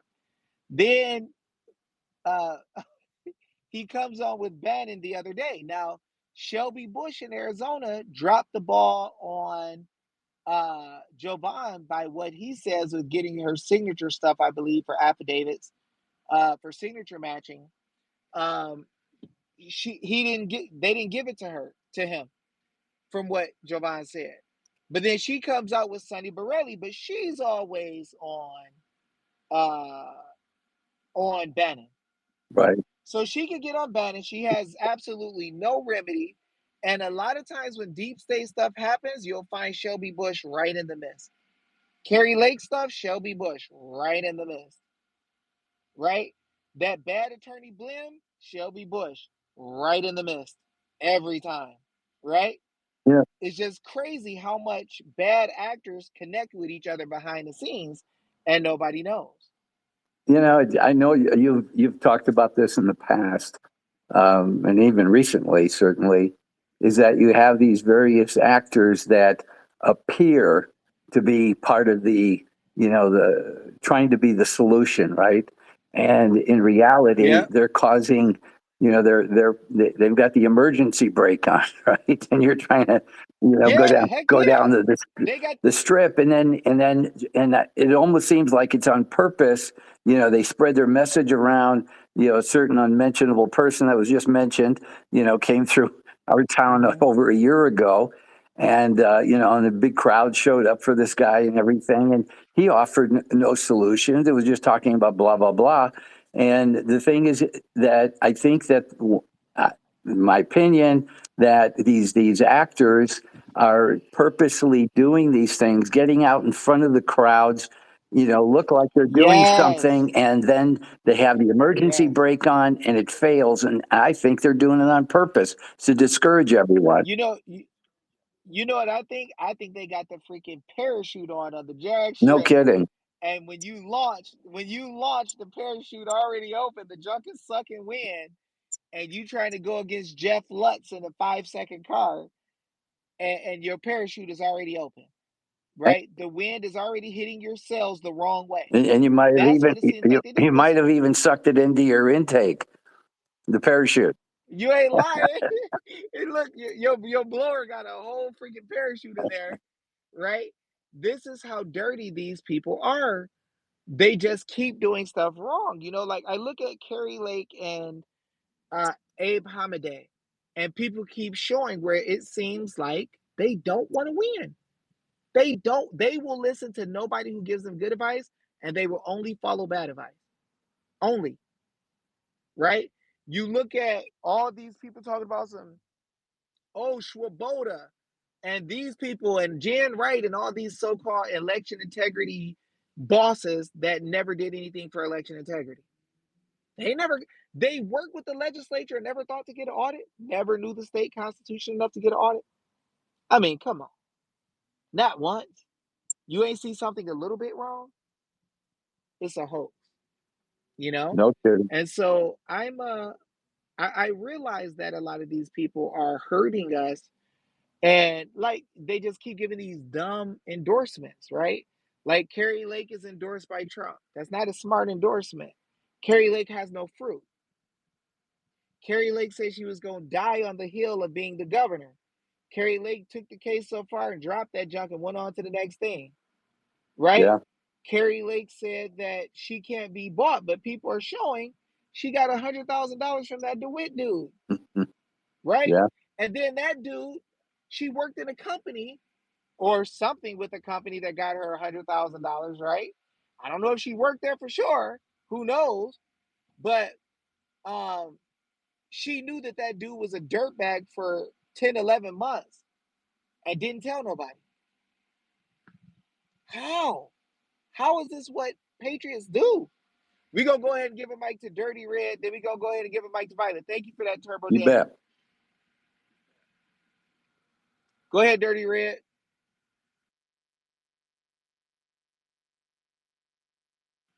Dirty Red, you got to open your mic. You're muted. Yeah, All I'm right. here. You Go hear me? ahead. Yes, sir. Hey, sorry about that. No Hey, problem. long time no talking, but just listening to this stuff and hearing the stuff talk about bonds. I don't really want to go too deep into my history, but I got in trouble for some marijuana back in the day, and I ended up in the Fed pen. And back in the '90s, I believe it was around '95, there was a group called Montana Freemen, and they started playing around with fundamental and common law. And I'm not saying playing around; they weren't playing, because I was actually in with one of them.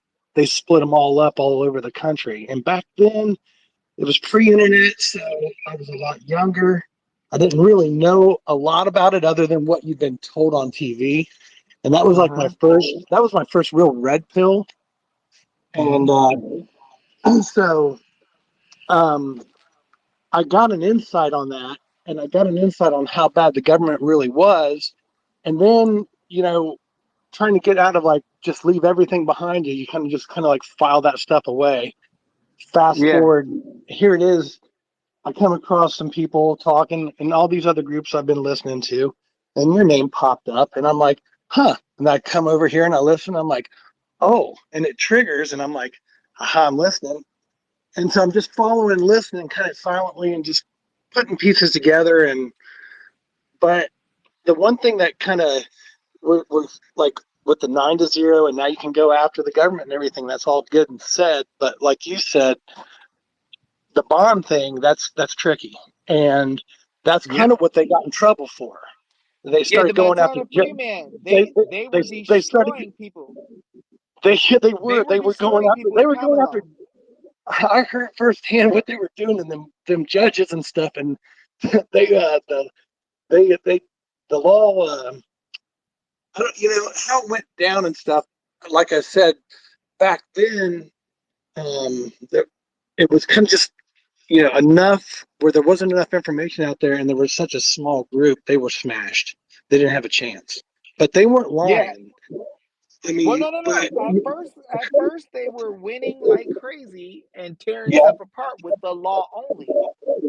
Then I believe they're the group that started trying to go after people's bonds and yes, put and they tried to put liens on people, and that's when they got their anus tore up.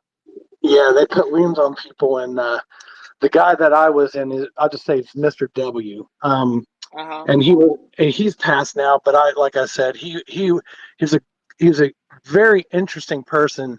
He made his money and he got rich by being able to figure out the spread, and he was doing like professional betting in Vegas on like a major level, and so he was quite intelligent. And so the stuff when it came down to this stuff with the common law and stuff, again, like I said, I was in my 20s, and it was back then it's all like yeah, you just kind of hear friend stuff about it, and then all of a sudden now you're in this, and there's someone telling you about it on the other side. And I heard the other side of the perspective, and it was very telling on how much what we're up against also, and how entrenched this whole thing is. This is not there. That's what my worries come from too. Is like, what if they got like a dead man switch on? Like when you pull the plug on, they're like, all right, we're gonna put the switch on it. So Well, let me tell you what their problem was. So the reason they ended up in trouble is because they started trying to go after the money. But here's their issue: it was a few smart people. That's the problem. Exactly what you said. There was a few of them who were really smart, who figured out some stuff in the law, and then they realized, oh well, let's go take their money. And then they didn't realize, wait, we didn't teach enough people so that this would become the norm. We're just a smart guy.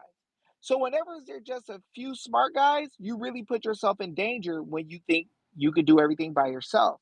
Wisdom would tell you, teach everybody, give a broad diffusion of knowledge so everybody understands, and then the whole system will naturally flip. And when the system naturally flips, everybody can collect on their money.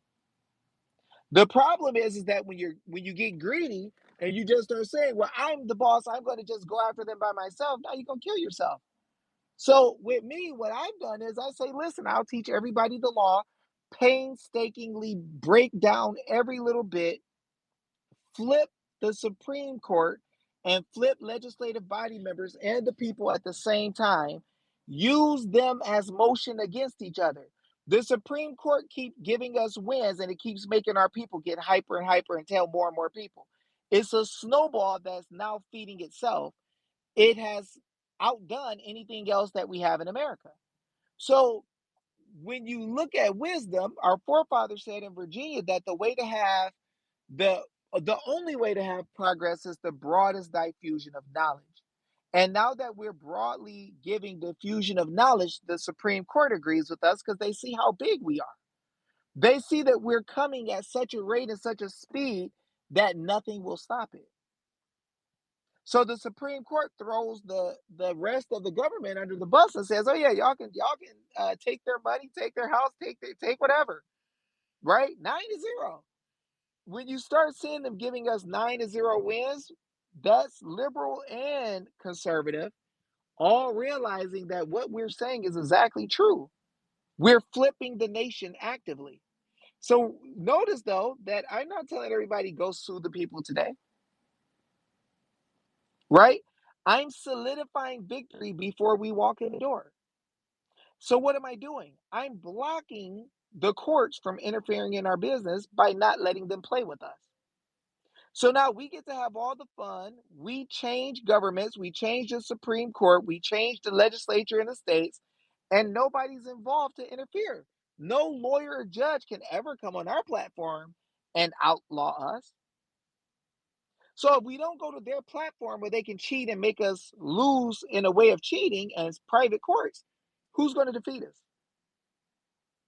If they can look, any government official that wants to can come party on one of my lives any day of the week, and I tell them all the time. They even come watch. None of them are going to come and get any of this smoke any day of the week. It ain't never gonna happen. No smart judge, no smart government official ever gonna come on here talking stupid. And they don't even do it to my.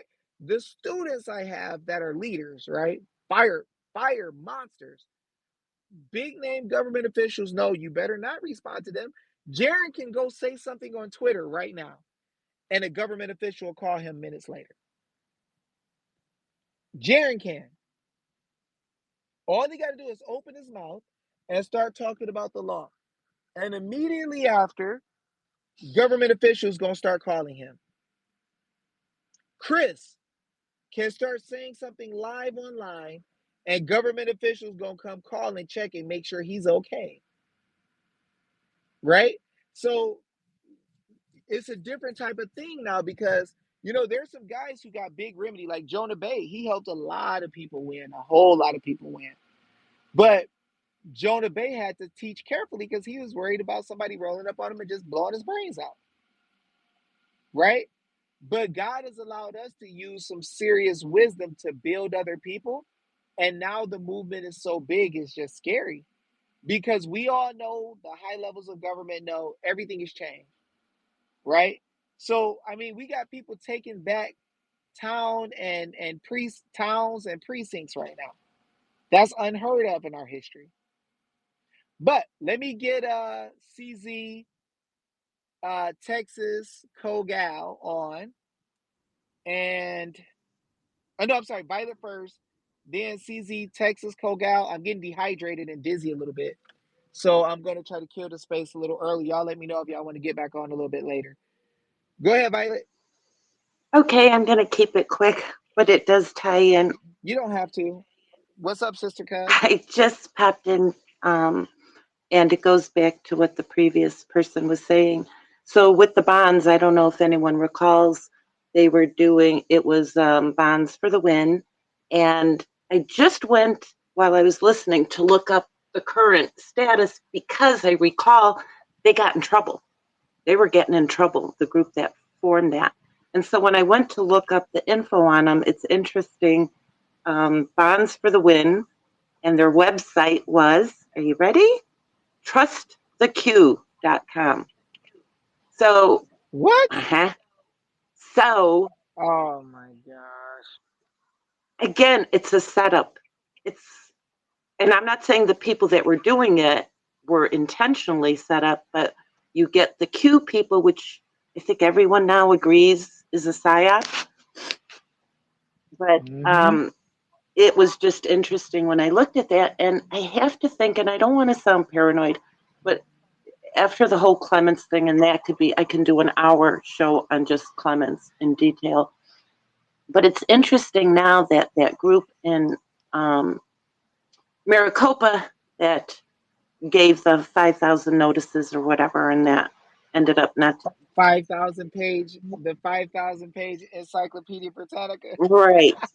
Well, and then that turned out to not be exactly accurate. I don't know if anyone followed with that, but they were not. It wasn't where it was a hoax. They did it was present. A hoax. They didn't even serve anybody before they left out. No, everyone was gone from the meeting, and then after the meeting, a woman spoke about, here, I'm putting everyone on notice, and this is what we're going to do, and there's 5,000.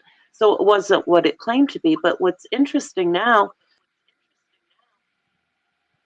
Oops, sorry, I made a mistake. Hit the mute button. Go ahead, Violet. I'm sorry. Unmute, please. What's interesting now is this same group now is doing Bonds for the Win, which was pretty well documented out there last year that they got in trouble because, like you said, that's a tricky thing when you start messing. Excuse me, when you start messing with people's money, and so they got in trouble. I think they were in legal trouble. I'll have to look that up later. But now, well, what I heard is that they retracted some of their stuff or backed off. They told people that it won in the beginning, just like they did this time. Yeah, they ran out and all this happened. Yes.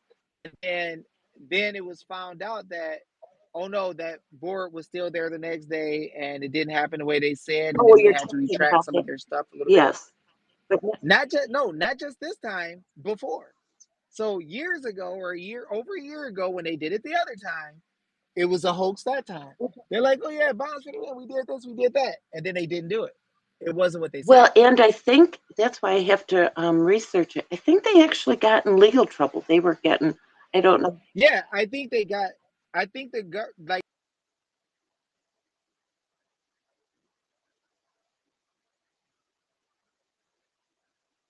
Uh-oh.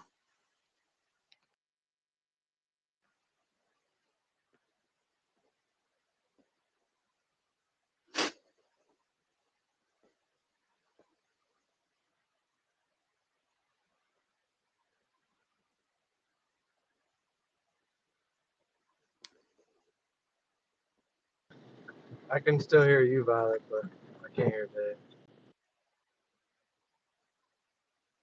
He might be in a bad spot. No, I just got booted. I got bombed for the win. You got booted Oh for shit! doing that. Yeah, somebody just snatched my bond. But what I was going to say is, and this could be a little paranoid, but I've usually been right on these things when I see these red flags. I find it interesting that as your movement with teaching the people the fundamentals of law is really um, gaining traction, that all of a sudden this group comes out, and what they will do, just like what Clemens was famous for, they will take a little bit of that truth and then pervert it to where it's not only ineffective but can cause harm. So it's Hmm. interesting this group formed and they're saying a few little tidbits of truth in terms of common law, but then they're going to, and especially with Anne involved, it blows me away because again, if you've been following along, you know the bonds issue is not the way to go. So Yeah. to gather this group and again start with the Bondz4DaWin that actually gets people in trouble. And on top of it, what it does, because I already had people post out to me, oh, this is great. Look what your group's doing. I'm like, no, that's not us. These are StateNationals. So it confuses the two messages. And then Yes. Yes. just like with Clements, and then um, it can render the actual good group teaching the real law ineffective. Like, oh, they're clowns. Look at this as a joke, because people conflate the two. So They tried it's to. shady. You They know, you tried to take, ask me to join. They tried to ask me I to know, join over a month ago, and I'm like, what the freak? And then when I heard what they were saying, I'm like, oh, this is some hot garbage. I'm I like, you know. really gonna give people 5,000 page documents and you expect them to read it? I'm like, It's, is this serious or a joke? but again, Well, whoever is behind it, and I'm not saying Anne's behind it, could be someone convincing her. Whoever's behind it, it just sounds like intentionally to fail. So that again, the real common law, the real fundamentals, people will shy away from. Like, oh, look at this. This is a joke.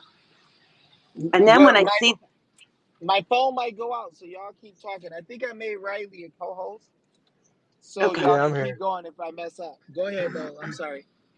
no, and then when I saw, given, like I said, not to get off on Clements again, because, like I said, that could be an hour, but he was famous for taking a movement that seemed to be providing some kind of remedy. He would insert himself as if though it were his idea, and he would sink it. So he started with you, and I won't get into the history. Then he took over Liz Harris's canvassing, and he got those people in trouble. Then the county commissioners, and there was a video of him, and one of the original people with the county commissioners thing said, okay, this guy is ruining it. So that's his MO. And so now it seems again, like with the common law gaining traction, all of a sudden this group comes out and it's skewed to say, Yeah, put it politely. And then it's again, astroturfing. when I go to look up whatever happened to Bondz4DaWin and I see their website is trusttheq.com. Yeah, that's good. Yeah. So Did the anyway, Yeah, it's Well, I didn't want to terrible. tell. I did want to say I saw that the Bondz4DaWin lady on a. I don't know. First time I seen him. You guys know the Nino podcast or Violet? Have you yeah, heard of that yeah. Nino? So I saw her, the Bonds lady, on that one, and he kind of pinned her down. She was saying some crazy stuff, and he kind of pinned her down and asked her about her wins, I think is what he was asking. And she said, well, they got out of the bonds because they're now a corporation. And so that was their last, that's where she stood up. And when he pinned her down, that's where she escaped by saying that. Wait, what the freak they mean? They're a corporation. That's Like why she like gave they as an talk about the excuse. government. They say the government is a corporation, so now they're a corporation too. But that was like, if you follow all her arguments, and that's where it all falls apart, all of it. Wow. But how did And that's what she said. he pin her? I don't even know. Well, because he was asking just common sense questions for. I think he was actually wanting to like figure out how to get remedy, and so he was like trying to test it out a little bit Wow. with her, and it didn't Oh work. man. And then she started saying crazy stuff like she can get the military. She called the military, and then white SUVs Oh show up and man. take court. They're nuts with that. They're nuts with that. They're always talking about we gonna call in the military. I'm like, man, shut the freak up. Where do y'all And he talking was about? like, I'm like, dude, "Yeah, well, that's what y'all Nino don't know did." anybody in the military. You can't even talk to regular military people. They're off limits from the people. And you gonna just go teach them? Hey, Oh, I've been shut your there. anus up. I was in the military, and if one of y'all came up and tried to tell me to do something, I would have told you to shut the freak up. Like you Heck got to be yeah. my boss, like in the military. Like I'm I'm not that's doing nothing. crazy.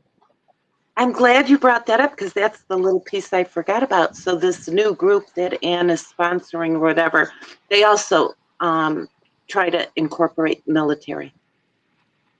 So it's all Yeah, entangled. military, but Yeah.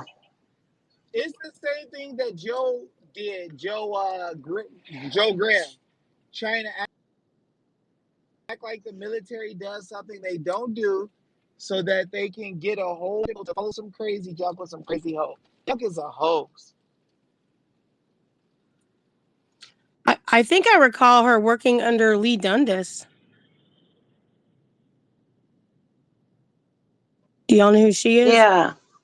Who was working under Leah Dundas? That Mickey Lynn, or Mickey, the one that was on Nino's You Corner. talking about the Bonds lady?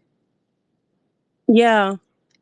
And I don't know if it's a direct working under, or if she just gets advice from her, but I remember when she was kind of learning the Bonds for the Win, it was her and someone else that went to a school meeting and they were listening, taking notes, and some guy got up and threatened, if you don't do this, I'm going to pull your bond. And the guy got all scared and they're like, ooh, what just happened?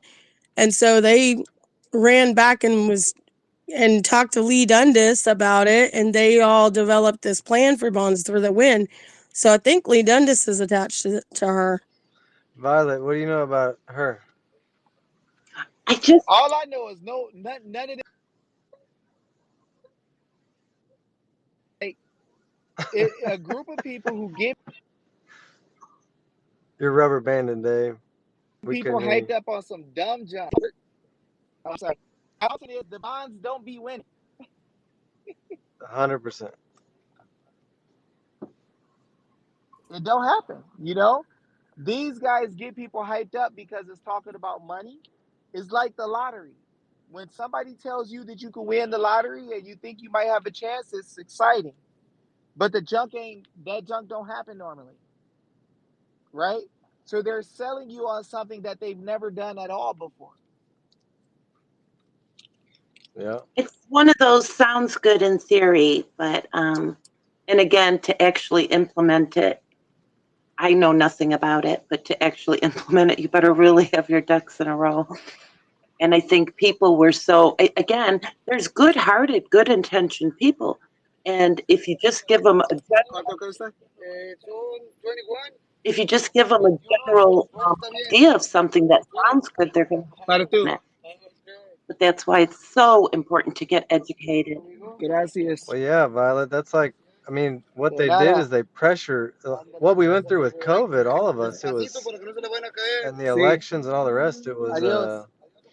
they You too. they increased the pressure up quite a bit, and then people woke up and said, "What the heck? We're in communists." We're communists? Exactly. What the heck's going on?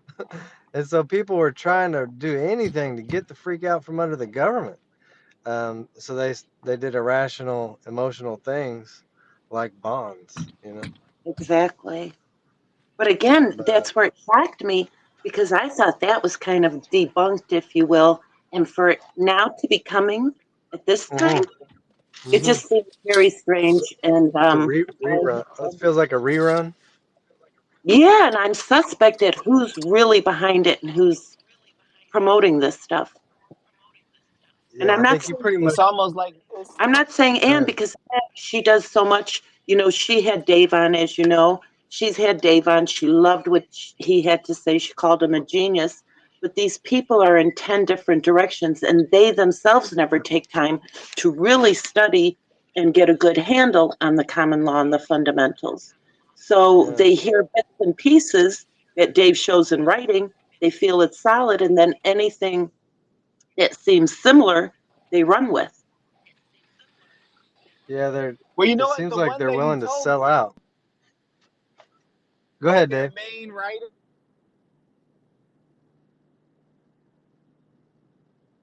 Dave, you're not allowed to talk right now, like he would. apparently. Are they getting me?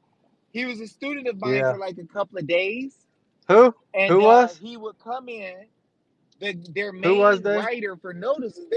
They're like, Dave, look, you can get with thousands of us, and we can use your approach too. And we got this notice writer, and this notice writer, he's really good or whatever. Then I find out he's somebody who like dibbles and dabbles in, comes in our stuff, learn a little bit, then leave for a long time, but not solid on the stuff. And I'm like, oh, your notice writer is the guy who was trying to study for me. Like, oh, okay, you know. But I told them, I'm like, listen, from what you're telling me in the law, I can't side with you guys because it's not congruent, it's not coherent, it's not proving all things. You guys are using a lot of things that's not real. And I said, all they need is one thing wrong to clown you. And y'all doing 5,000 page documents, and you think you won't make one mistake in 5,000 pages? Or you even think that somebody's going to read it? It's not going to happen. They're not going to take 5,000 pages from you and take you seriously. But we'll let Allison take the mic. Go ahead, Allison. Hey, thanks. I kind of just jumped in rather late here, so I'm not sure what's already been covered. But this all this stuff about bonds, I know it. All of these things are pretty much state or county by county determined. California doesn't do the bonds, so Mm-hmm. it'd be great is if we had some strategies around. I love what you're doing, Dave. I mean, you are just the consummate leader. Thank you so much. Thank you for your sacrifice. Thank you. And I know God is going to bless your socks off. So I know it's coming. It's just, progress is It's not all linear. it's all God. I'm just a small fry, and the thousands of wins is Him. It ain't me. But go ahead. Well, I need help to win because since sovereign immunity, I have a complaint. I started it before I was, into all this. So I'm kind of doing both things. Okay. So the complaint is in. The magistrate judge shot down my request to add the Secretary of State, California Secretary of State, as a defendant. And so it was just shot down. So I kind of, it's pro se. I can't get any, I have no legal, anyone who's ever done a pro se or What anything to kind of help me. what kind of court are you going through, or what law are Federal. you using to move the? What kind of law are you using to move the court? It's a combination. I'm using the Constitution. I'm using other laws that the election, HAVA, the Help America Vote Act, the So you're national. mixing up. You're mixing up a whole bunch of different Yeah, jurisdictions. right. I mean, I'm So a what? kid, so I mean, I don't know what I'm doing is, where have you failed? Where have you not followed existing law, established law? Well, what And about if you just use fundamental law?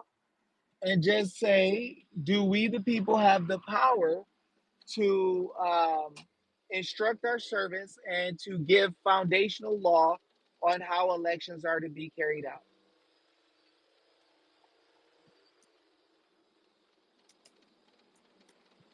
Do we have what? Do we, the people, have the What's the word you use? Yeah. fundamental Mm. power to prescribe how elections are going to be carried out? Well, this is the thing. They did See, it how all, and they made it universal in California under the. how is It's all. a bunch It's of states? we are seceded. We're lawless here. I was in last night at the Well, I'll tell you. primary. Let me tell you. Let me Mhm. tell you this. Let me tell you this real quick.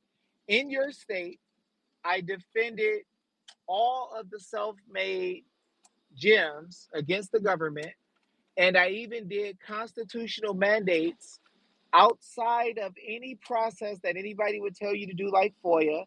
And I got the government to tell me all the money that they got from all the entities to lock down the people. And I kept open any entity that would work with me and use what I tell them in California, stayed open during the lockdown and made money.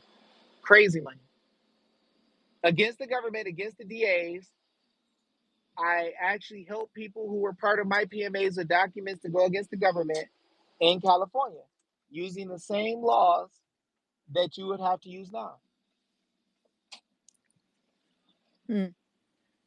So it's not lawless, it's just that they know the people don't know the law. And I can Yeah. actually show you pictures of the constitutional demand I did based off the Constitution only. I didn't use a single statute. I didn't ask for permission. I created a constitutional document based on your Constitution, the people's right to know. And then I ordered within 5 for them to get me all the documents to tell who got money from anybody in order to interfere with the people's right to go outside and do what they want to do or have their businesses open. And then I submitted that into cases when they tried to do cases against us. I submitted it into cases to show that they had unclean hands and to show the laws they weren't following based on the fundamental law, the Constitution only, and killed every single case they had, all of them. To the point they sent police to shut people down with guns. And then I went after those guys that came with guns in their own name.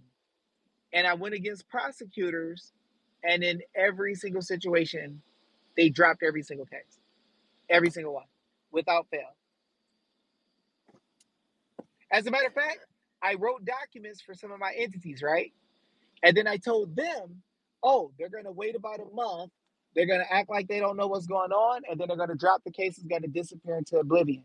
One guy said, no, I got this attorney that's one of the smartest attorneys in he's one of the best attorneys in Cali for business. And he told me I'm going to have to fight this all the way up to the Supreme Court. It's going to cost me some money, but I could do it. I said, dude, you're not going to the Supreme Court. You're going to freaking stand on the law like I tell you in this notice. They're going to try to give you a temporary restraining order. You're going to ignore them and tell them kick rocks. You're not closing.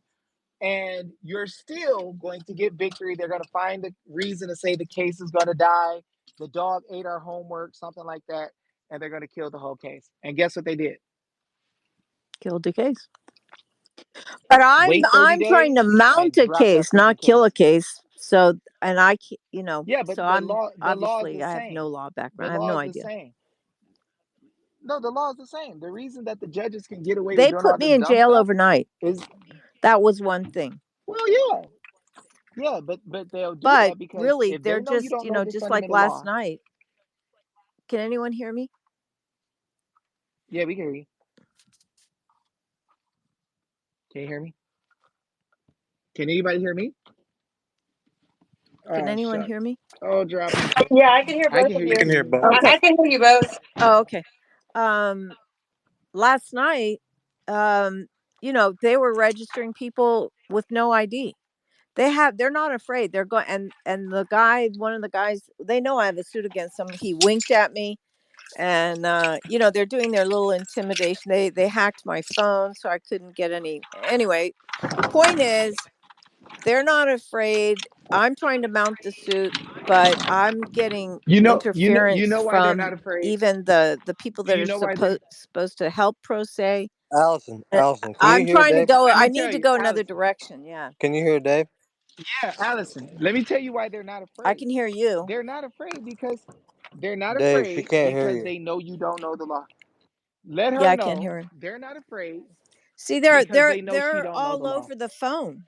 Allison, Yeah, he's saying you got to drop down, but he's saying they're not afraid because they know you don't know the law.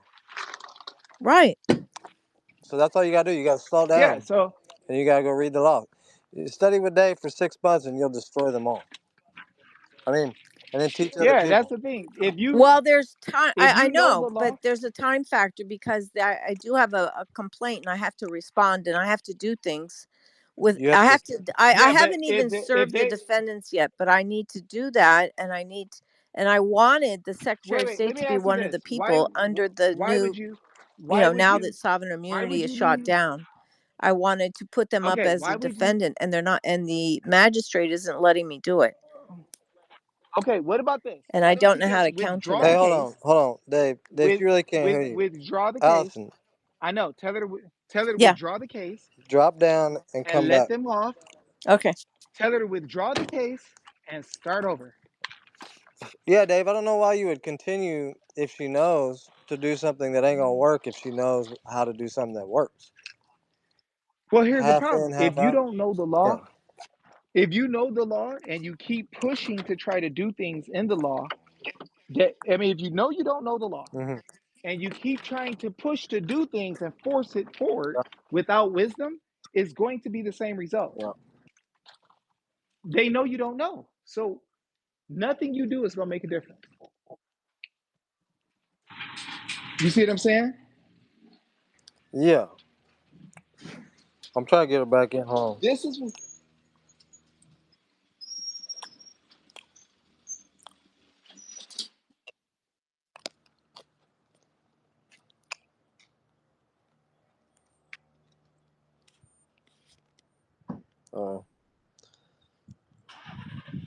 Can anybody hear me? I can hear you. I tried to get Allison out, but anyway, Can I? yeah, it seemed like she's going like she just ain't studied. Allison, can go ahead and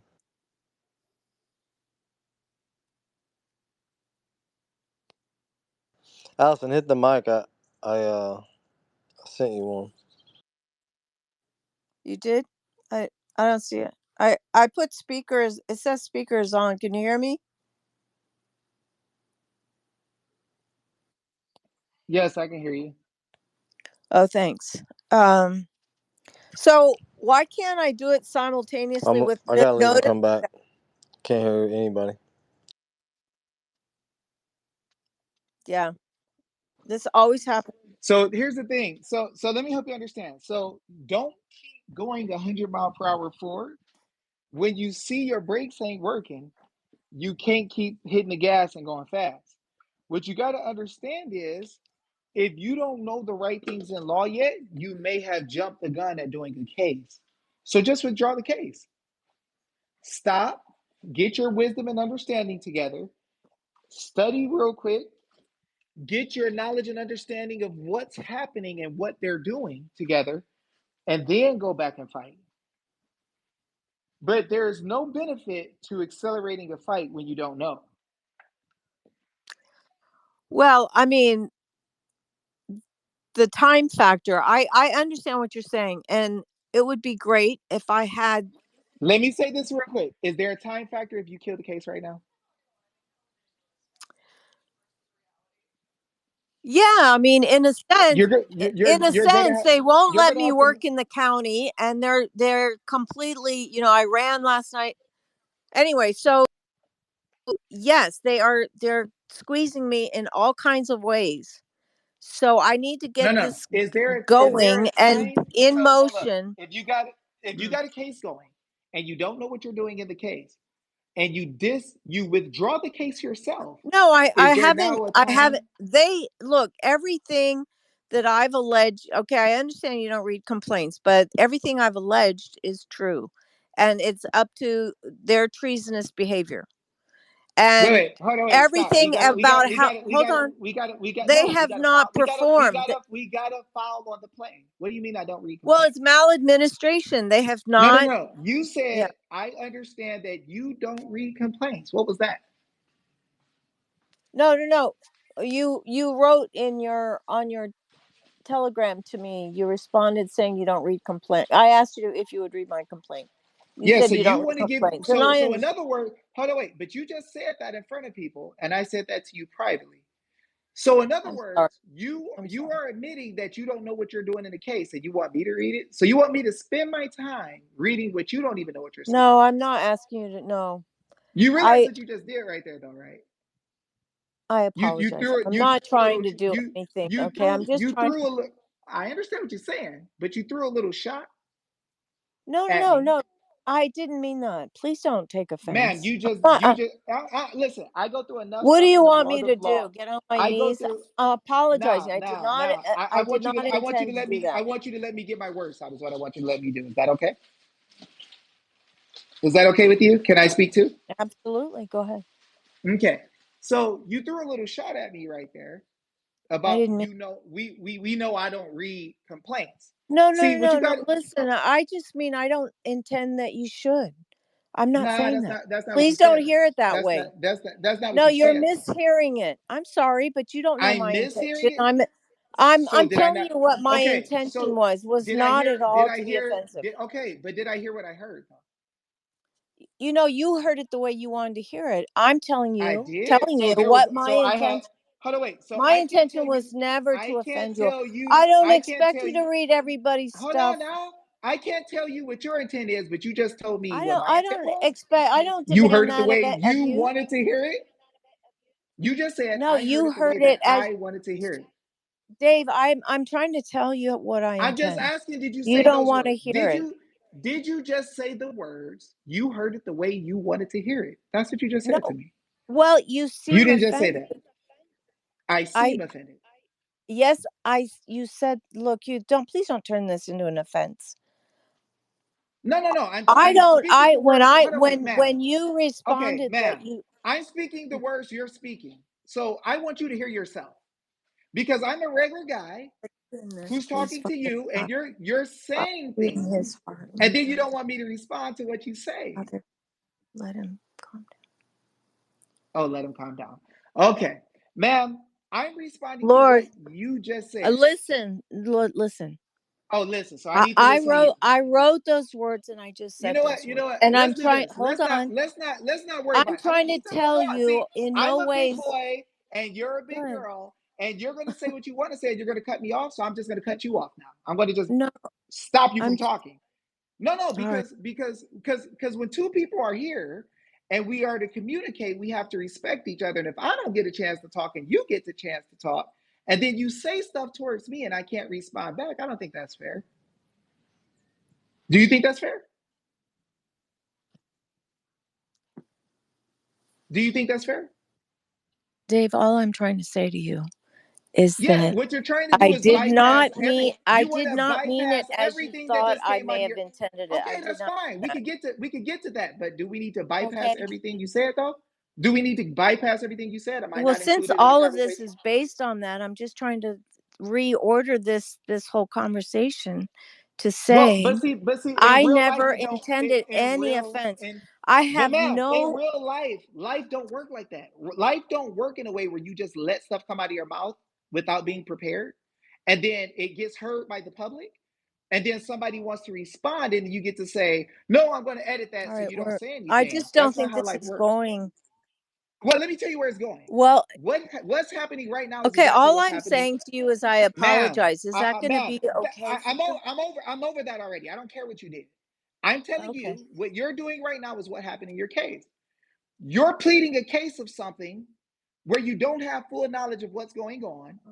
And now that I'm coming back at you about what's happening, you don't want me to speak. You want to stop it. In your case, you don't know the law.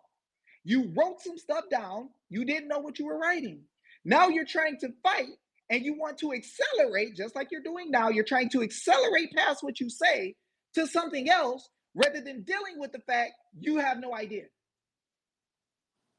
See, it's never going to be comfortable when you put yourself in a position to have a fight or throw some words out your mouth when you're not prepared to defend what you say.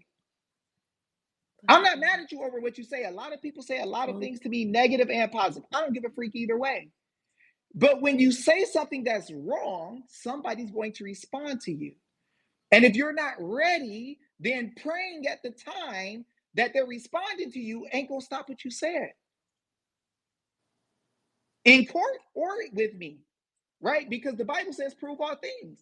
So when you say, I said I don't read all complaints, I'm going to hold you to what you say, just like they're going to hold you in court. If you're not ready for the discussion here, then you definitely ain't ready for the discussion in the court. And if you can realize that, you would have wisdom to say, let me stop. But if you think that, no, we just going to bypass that and keep going, that's why you're going to lose. So I don't have any wisdom for you. If you think you're smart enough and wise enough right now to win the case, go win it. I won't get in your way. I'll let you bypass just like when you were talking to me. So go win your case.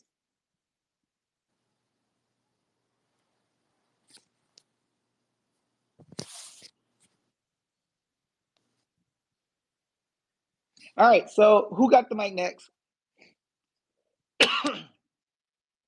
Anybody got taking the mic next?